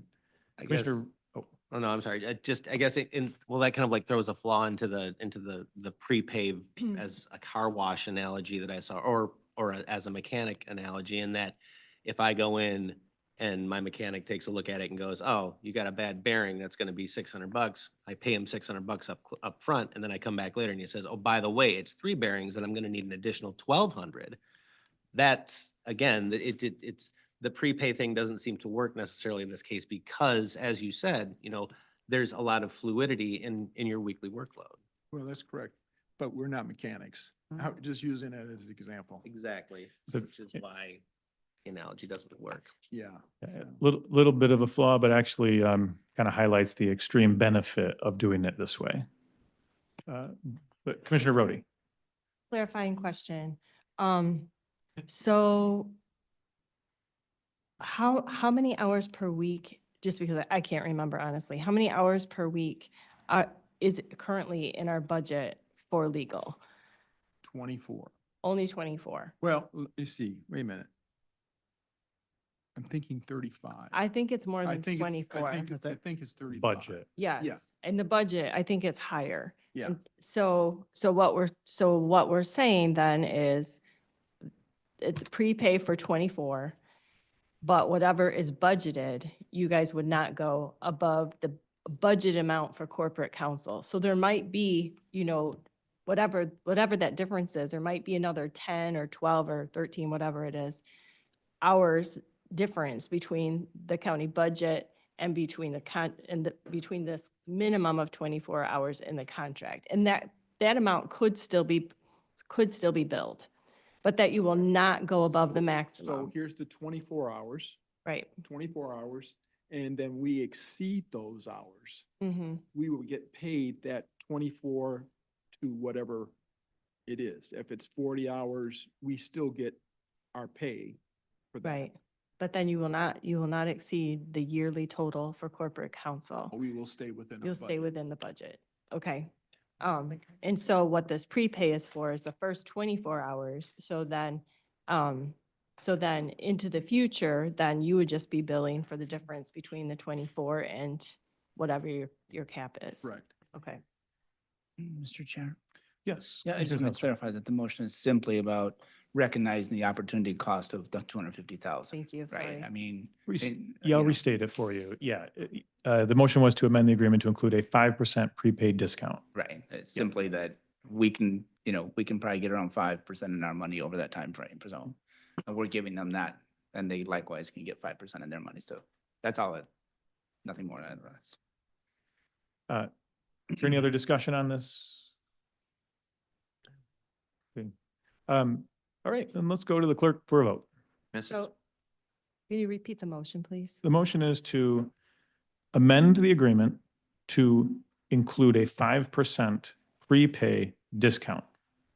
So to take the current number and reduce it by 5%.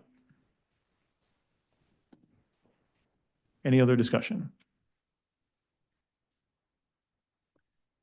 Okay, let's go to the clerk. Mrs. Wenzel. Mrs. Curran. Nope. Strom. Yes. Mr. Belknap. No. Mrs. Rhodey. No. Mrs. Medema. No. Mr. Kleinjans. Mr. Bergman. Yes. Mr. Bonema. Yes. Ms. Cosby. And Mr. Moss. No. And the motion fails. Okay, Commissioner Zostra, you had one more? Yeah, so definitely the last paragraph of Section 8 term waiver says the parties and their agents, attorneys, representatives, employees, officials, and assigns hereby release and waive any and all claims of any kind against the other party related to or arising from the services provided in terms of the original agreements between the parties, including but not limited to action clauses of action, suits, debts, losses, damages, claims, malpractice, demands, or other liability or relief within law and equity or before administrative agencies or departments that occurred existing prior to the effective date, and hereby agree that terms of this agreement shall control. Now, I just ran that through ChatGPT, and it just gives me the following. The parties and their representatives release each other from all claims, liabilities, or demands arising from the services provided in terms of the original agreement prior to the effective date. The way I understand that, Jack, is simply that if we were to Well, sign this. I'm sorry, Commissioner Zostra, is there a motion? There is a motion once I get the answer to this question. Okay, please continue. I don't know if there's a motion, but I need to know the answer to the question. Yeah, please continue. Okay. What does that mean? Does that mean that we are releasing you from all responsibilities from your actions? Or no? Any claims that you may have and any claims that we might have Against us? against you. What against might the your county. claims against us be? Um, I'm not saying that we have claims against you, because I love you, Jack, but. I appreciate that. What might your claims against us be? Off the top of my head, I can't think of Okay. one, but that doesn't mean that we Sure. might not have. Motion is to simply strike that last paragraph. Okay, motion from Commissioner Zostra is to strike the last paragraph of Section 8. Correct. To support. Support.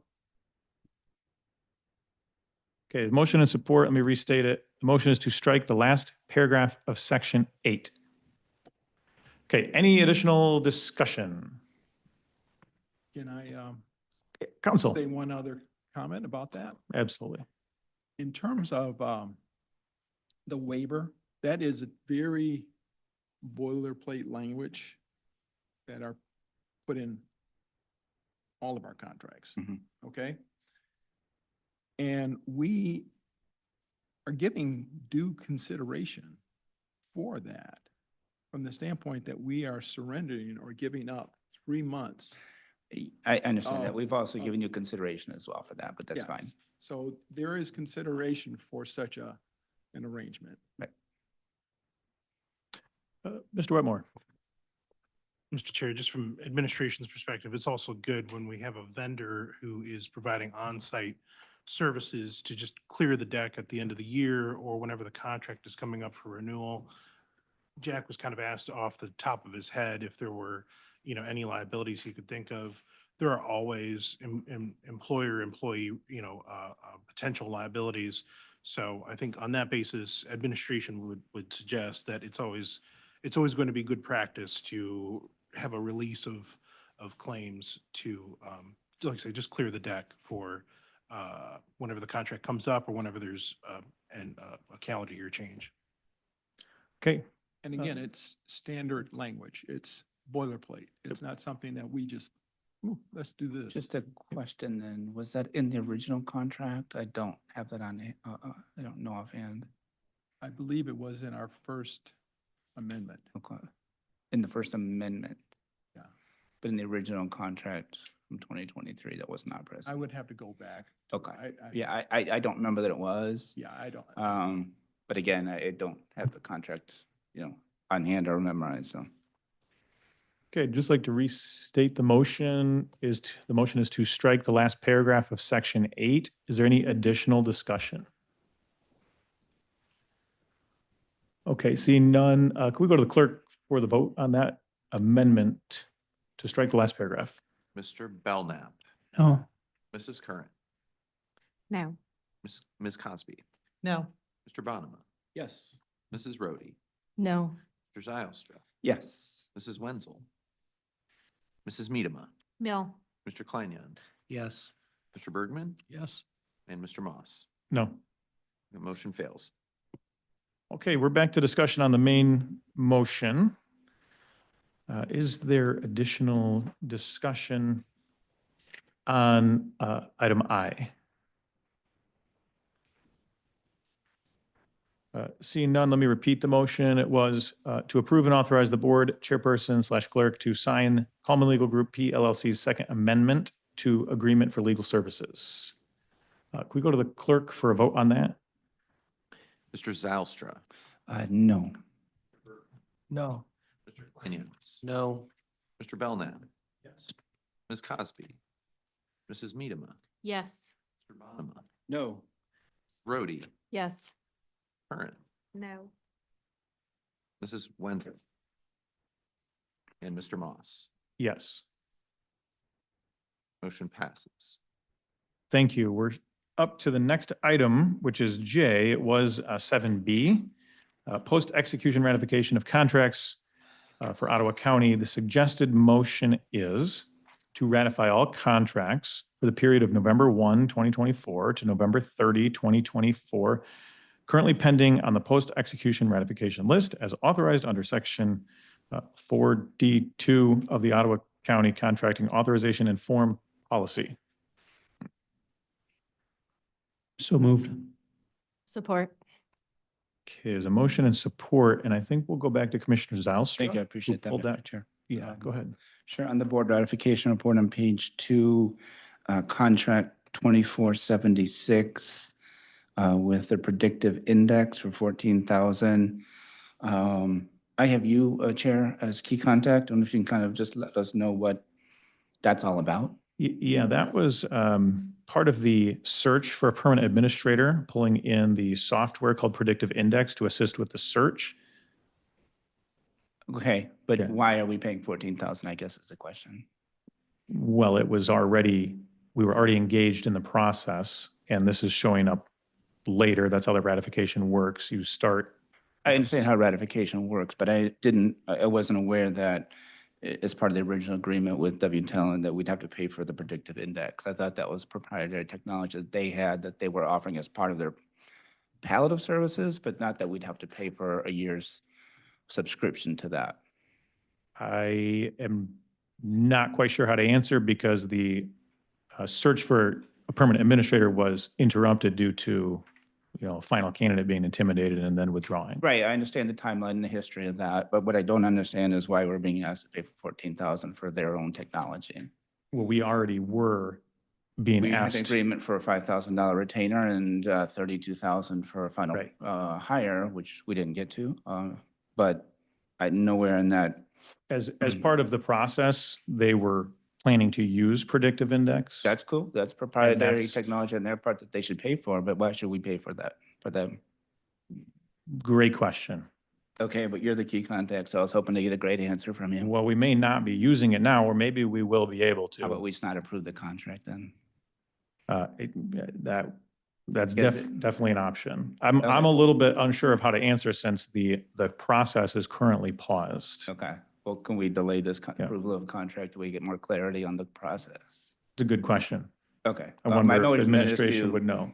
is to delay offhand. approval of the contract until we have more clarity of whether we're going to use WTEL in the future, continue using them, and maybe have a stronger answer as to why we're being asked to pay for their proprietary technology.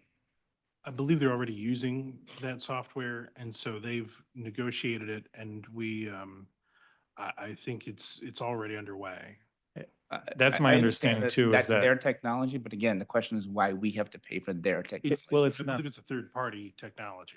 yeah, it's third party, right? It's a separate company.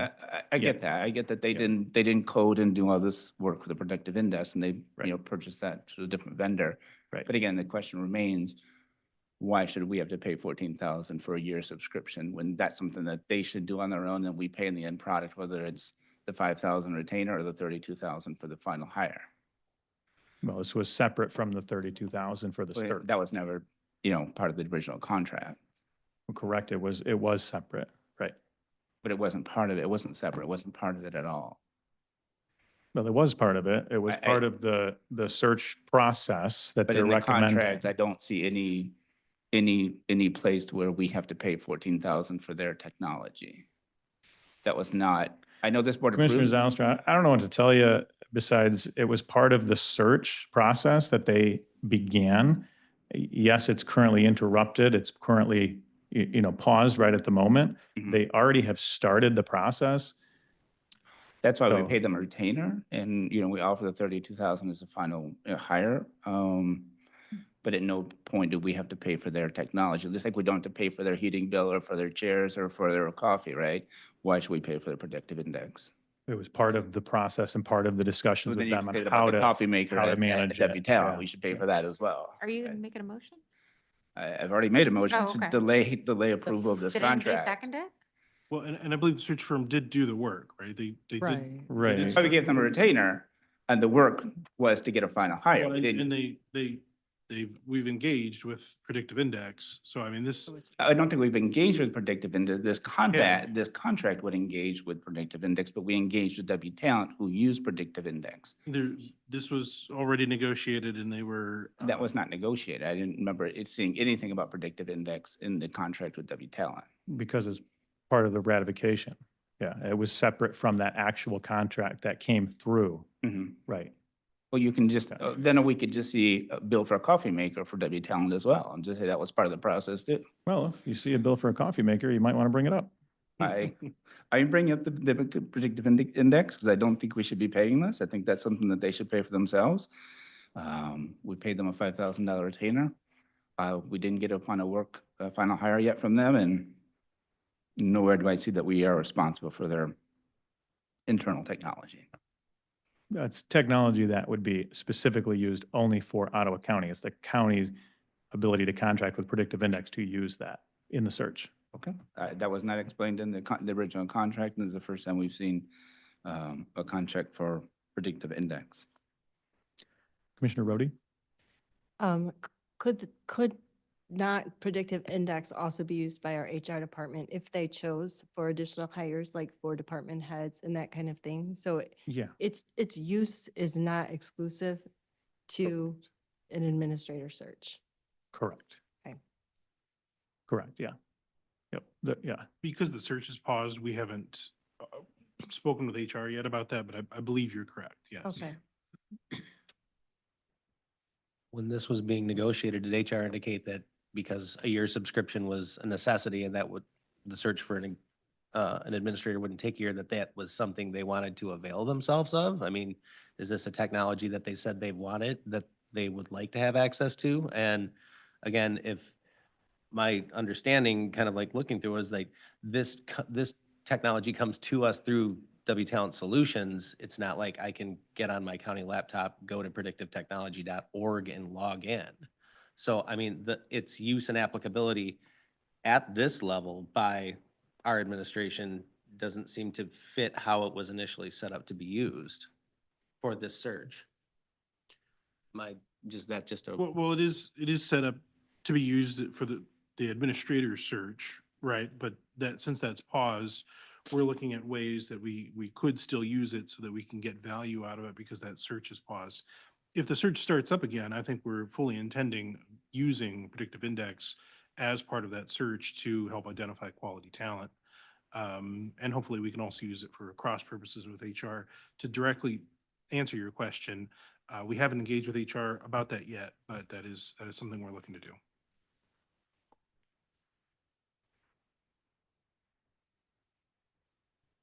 Was there a motion, Commissioner Zalstra, The to? motion was to delay approval of the contract to predictive index for the time being. I have one more Yes. question. So, so Ben, has the county used predictive index already?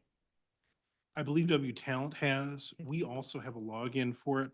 We haven't had a need to do it because by the time everything was set up, the search had effectively been paused. But as we move forward, we do have our own login and access to it. Okay. Hopefully we'll hand off to HR as well for their purposes. I think they were actually in the process of engaging with predictive index anyway, even before the search occurred. So, there's probably good overlap in that area, because it's not limited to any role or job description. It can be used for anybody, directors, employees, all staff members. And it can be expanded upon too if there's additional seats needed and things like that. Okay, but there is a motion to delay the approval of the contract with predictive index for the time being. Support. And it was supported, I believe it was Commissioner Bergman maybe who supported I that. think it was either Jacob or. Commissioner Bonema. I'm not Perhaps. sure, actually. But it did have support. Okay, Commissioner Klein supported it. All right. Any additional discussion? I guess Yes. I'm still trying to seek clarification if, I don't know how to express it, but basically if we are responsible for paying it, I'm trying to look through the past recruiting agreement. I'm not seeing it listed. I believe the short answer is yes. The county is. It was part of the process with the Executive Transition Committee. And that's my understanding.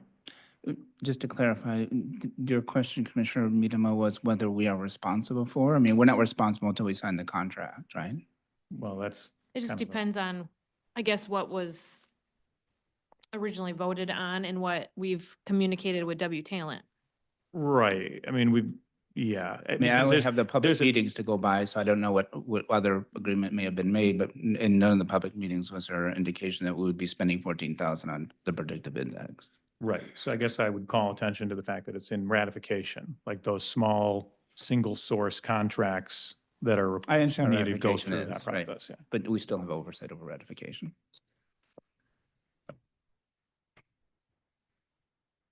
Any additional discussion? Let's go to the clerk for a vote. Ms. Cosby, No. Mr. Bergman, No. Mr. Zylstra. Yes. Caught me off guard there. Mr. Bonema, Yes. Mrs. Wenzel, Mrs. Miedema, No. Mrs. Curran, Yes. Mr. Kleinjens. Yes. Mr. Belknap, No. Mrs. Rhodey, No. and Mr. Moss. No. Motion fails. Commissioner Zylstra, is there any additional? No, I appreciate your time and I appreciate the board's time on this issue. I don't have any more contracts on here.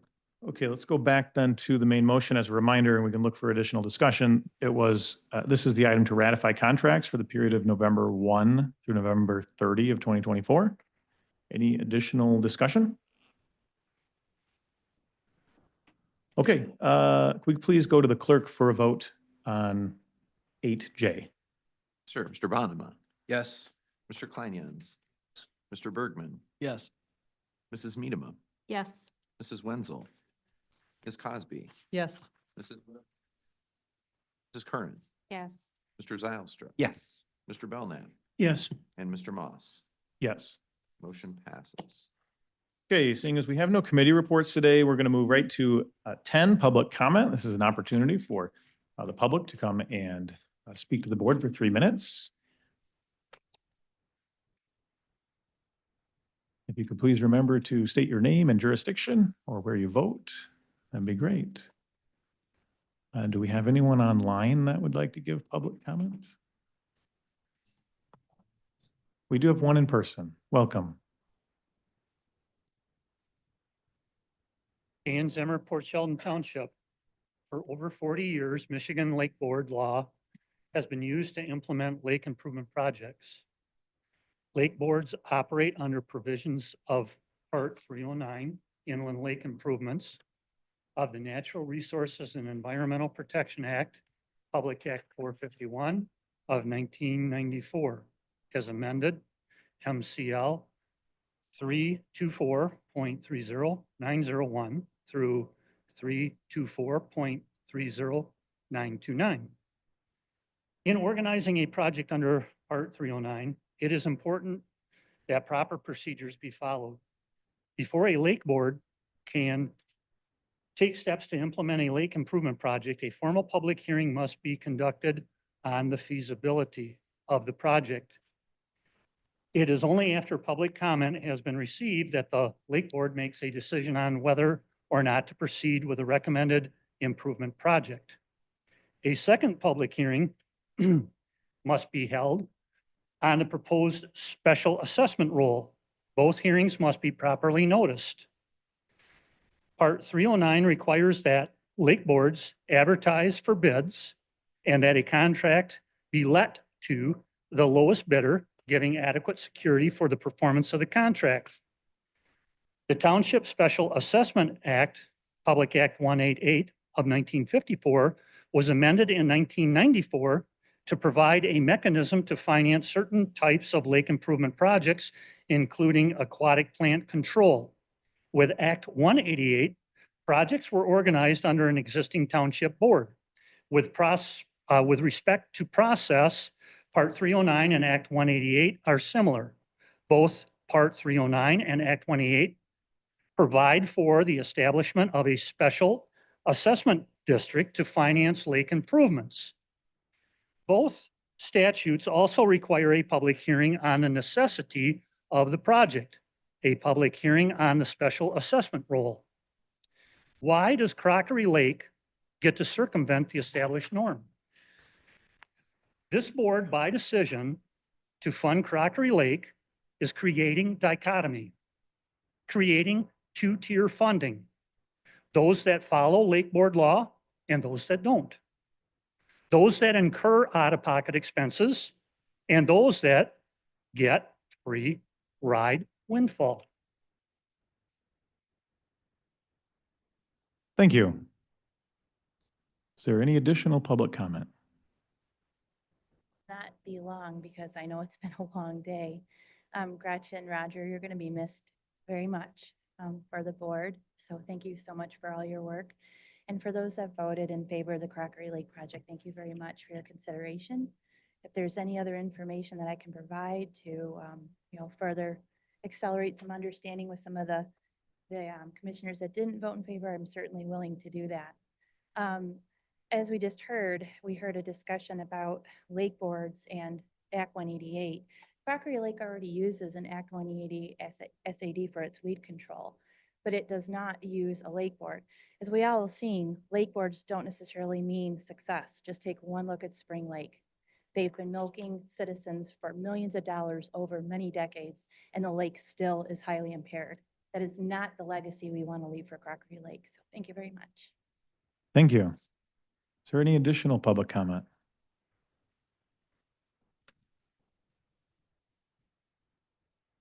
Ludwig from Crockery Lake, Chester Township. And I just want to thank you so much because this has been something that I personally have worked very diligently on, and I have researched all over the country for different ways to remediate lakes. I've done the work that I don't know who else would have done it. And so I was very diligent, and I talked to lake boards all over the state as well as all over the country, and different manufacturers of different ways to do it. And so this isn't like we're just throwing this out here without having a lot of research done, and we did do the research. So I thank you for your willingness to help us, and you're going to be, those who weren't for it necessarily, you're going to be so surprised at what happens, and it's going to exceed everybody's expectations, I'm sure. So thank you again. And God bless you on your next ventures. Thank you. Is there anyone else who would like to make public comment in person?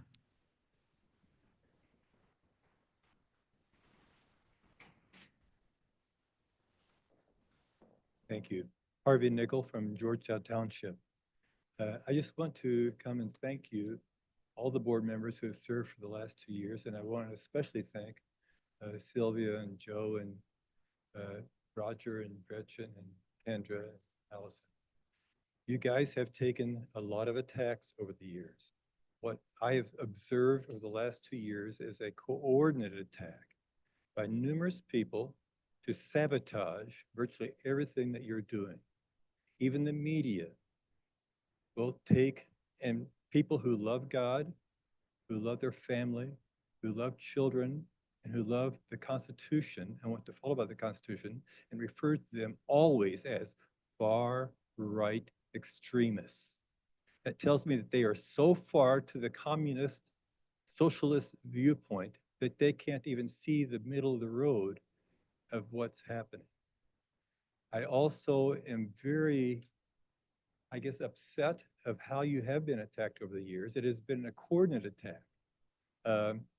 I wonder who is coordinating this, because a lot of the people who come in and talk against you, and sometimes giving you the finger and swearing at you, have all used the same subject, as if they're being told what to talk on that meeting.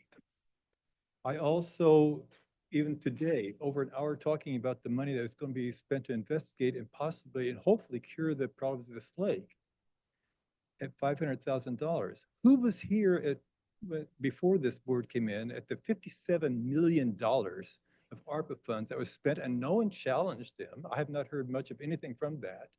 And they made sure they spent all those funds before you came into the board. And yet, no one's challenging them. And yet, also in that, I do not know of a single person who lost their job, who was affected by the COVID, who got any benefit from those funds. I also want to know, are any of these people that are coming here all the time being paid? It almost seems that way. I know some people who often call in, their phone number isn't even in this area. And I'm amazed by the amount of money that was spent on this campaign in the primaries to make sure that the Ottawa Impact people were not reelected. And I do believe, and I will state this, that had that election been closed primary, paper ballot, same day, hand counted, that Roger and Gretchen would be sitting for the next 4 years. Thank you so much for your service, and God bless. Thank you. Is there any additional public comment in person?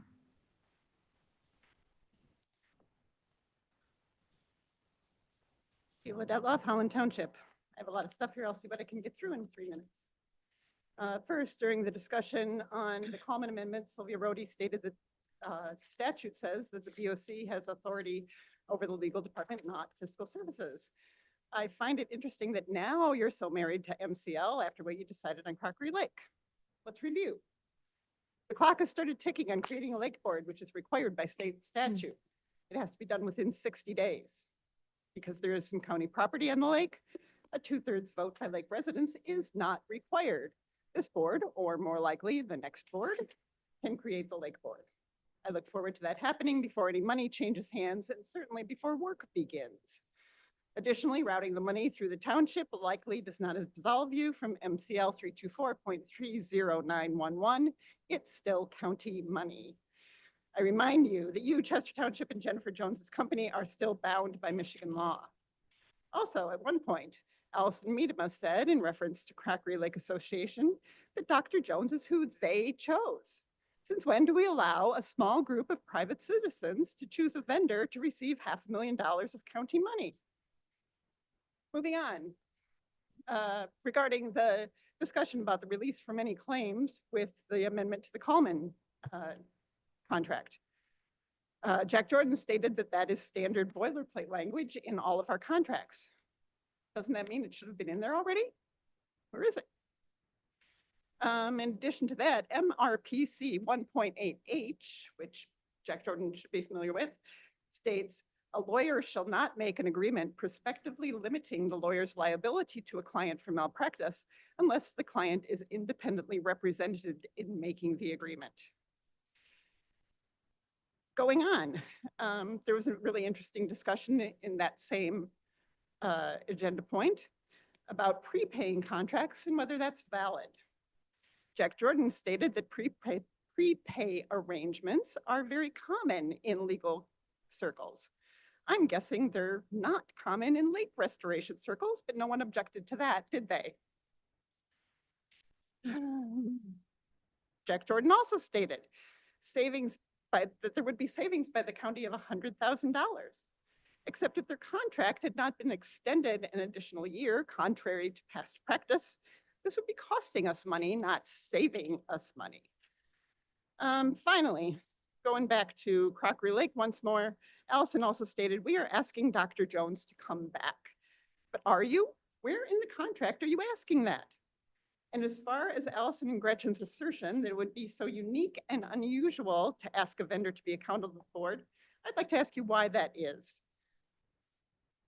Thank you. Is there anyone else who would like to give public comment in person? We could look to, is there still anyone online? You do have 2 online public comments. Okay. Joseph McCarter, sir, if you would just unmute yourself, state your name and jurisdiction, you have 3 minutes. Joseph Parnell McCarter, Georgetown Township, volunteer leader of the SaveTheCampbell.com effort. How should this county spend its legal fees? The citizens of Ottawa County are being ill-served by Consumers Energy and the Michigan Public Service Commission, which regulates its monopoly, and we need the county board to step in and defend our interest as Michigan law allows. Exhibit A in that ill service is found at the Zeeland Board of Public Works website that says it provides residential electric rates that are nearly 58% below that of Consumers Energy and industrial rates 20% below that of Consumers.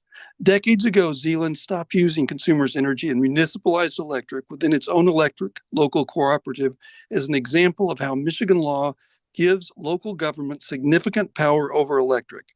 Consumers Energy customers in Ottawa County are being ripped off by Consumers Energy pricing. There is no good reason its pricing should be so much higher than Zeeland Board of Public Works. Exhibit B is the planned 2025 closure and demolition of the county's Campbell plant. The Michigan law propelling the early closure of fossil fuel plants has provision for delaying closure in cases of endangerment of the electric grid. Regional electric grid operator MISO has warned of electric grid reliability issues if Michigan and other states proceed with their planned closures, and it has called for delay of such closures. For this reason alone, consumers should request and Michigan Public Service Commission should grant a delay in closure. Such delay is even further justified given the new federal government policy direction led by Trump's appointed energy czar, Doug Burgum.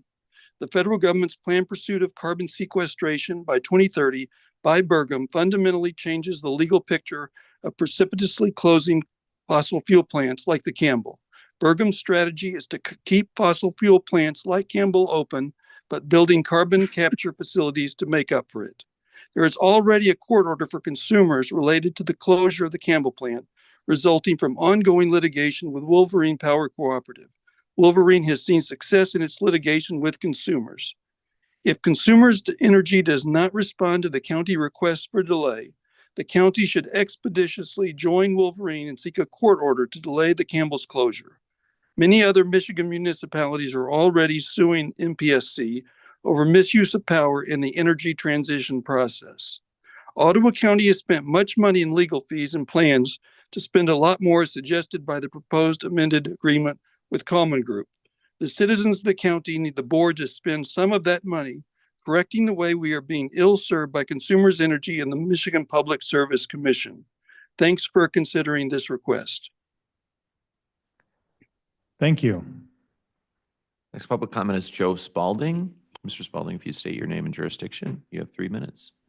Awesome. Thanks, Justin. This is Joe Spalding in Holland Township, and I kind of have some questions. I don't know if any of the commissioners can give me an answer later on. I know they can't directly respond here, but I am wondering how I can secure $500,000 for my condo association, for my HOA, for my condo association, fairly arbitrarily, like, with the Crockery Lake situation.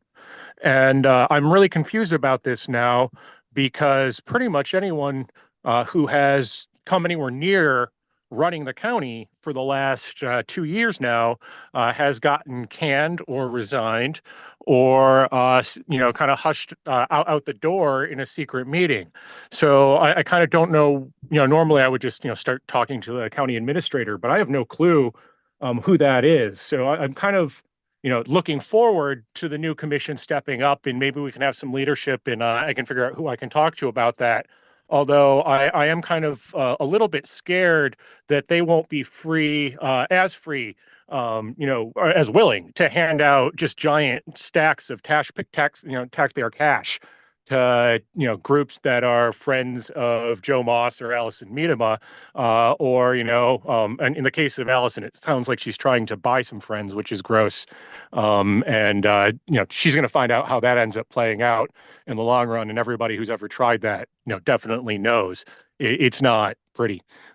It's just gross. Anyway, I guess if any of you have any idea how I can help secure that $500K, that $500,000 cold for my homeowner association, we'd like to do some resurfacing of our parking lot and maybe get some better turf in our lawn out there and then redo our roofs. If we're just handing out cash, it's free money, right, guys? Thank you. Is there any additional public comment in person? Joe, Yes, I'd like to make a comment. please I'd do. like to sit here and make this comment, so it's more. Would you like to wait till the end? There's one more. Is there one more? I Okay. believe Well, there okay, let is. Karen go first. Yes. Welcome.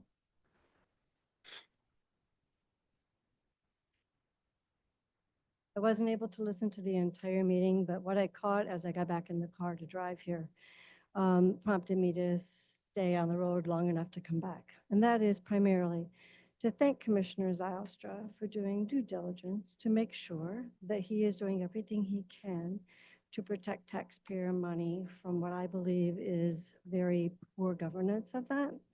And to also make this plea to the incoming board to take a cue from what we have observed him do so effectively. Unfortunately, not successfully, but at least saw effective attempts to make sure that this board does conduct itself in a way that remembers that it is the taxpayers of this county who are your fiduciary responsibility. Thank you. Thank you.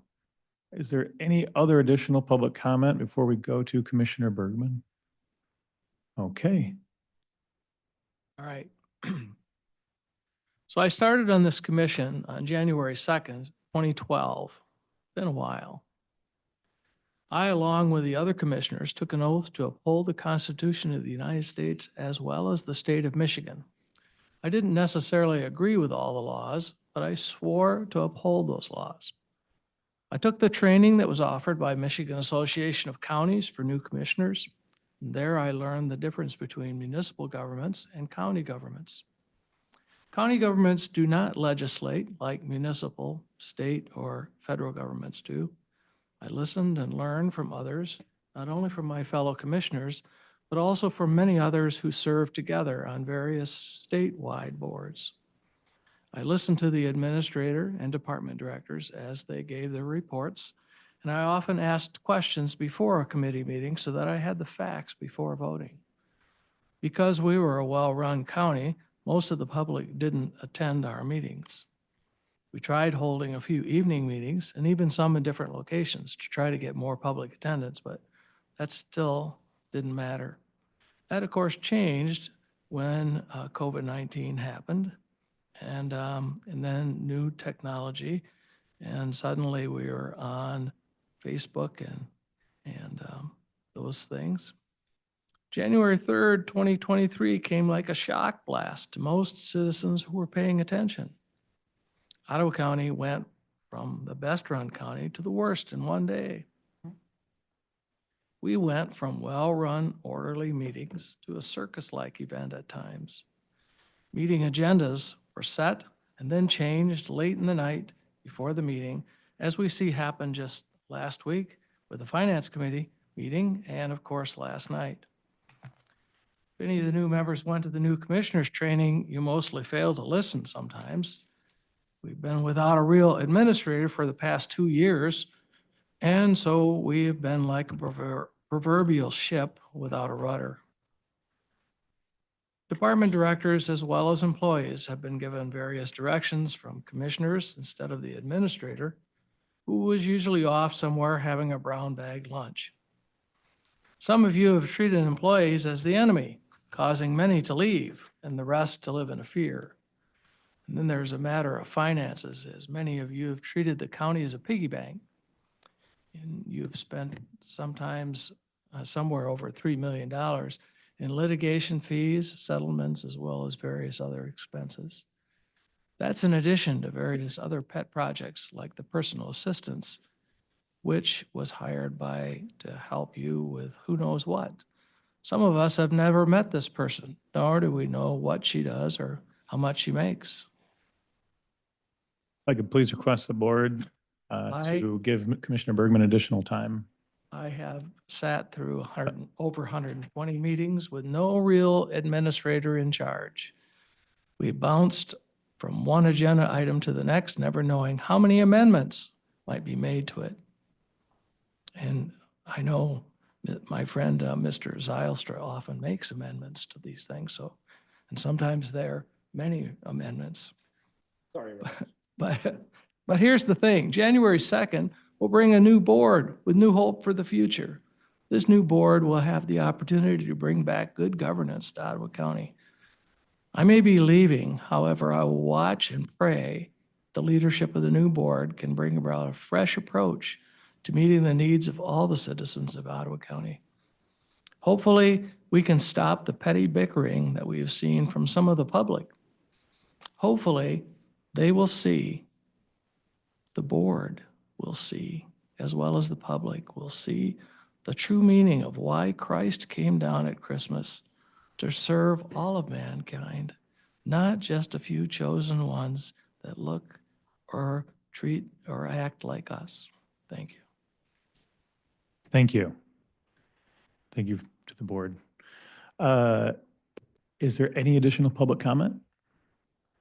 All right.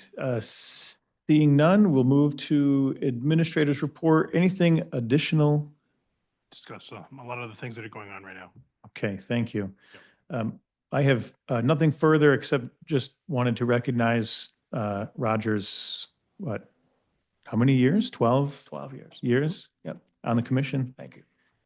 It is commendable. I believe you were also in service in other areas before that. 12 years on city council, yes. And 24 years total. 24 years. 8 years as mayor. Okay. Well, thank you for your service. Yeah, thanks. And there's nothing more. So this meeting is adjourned.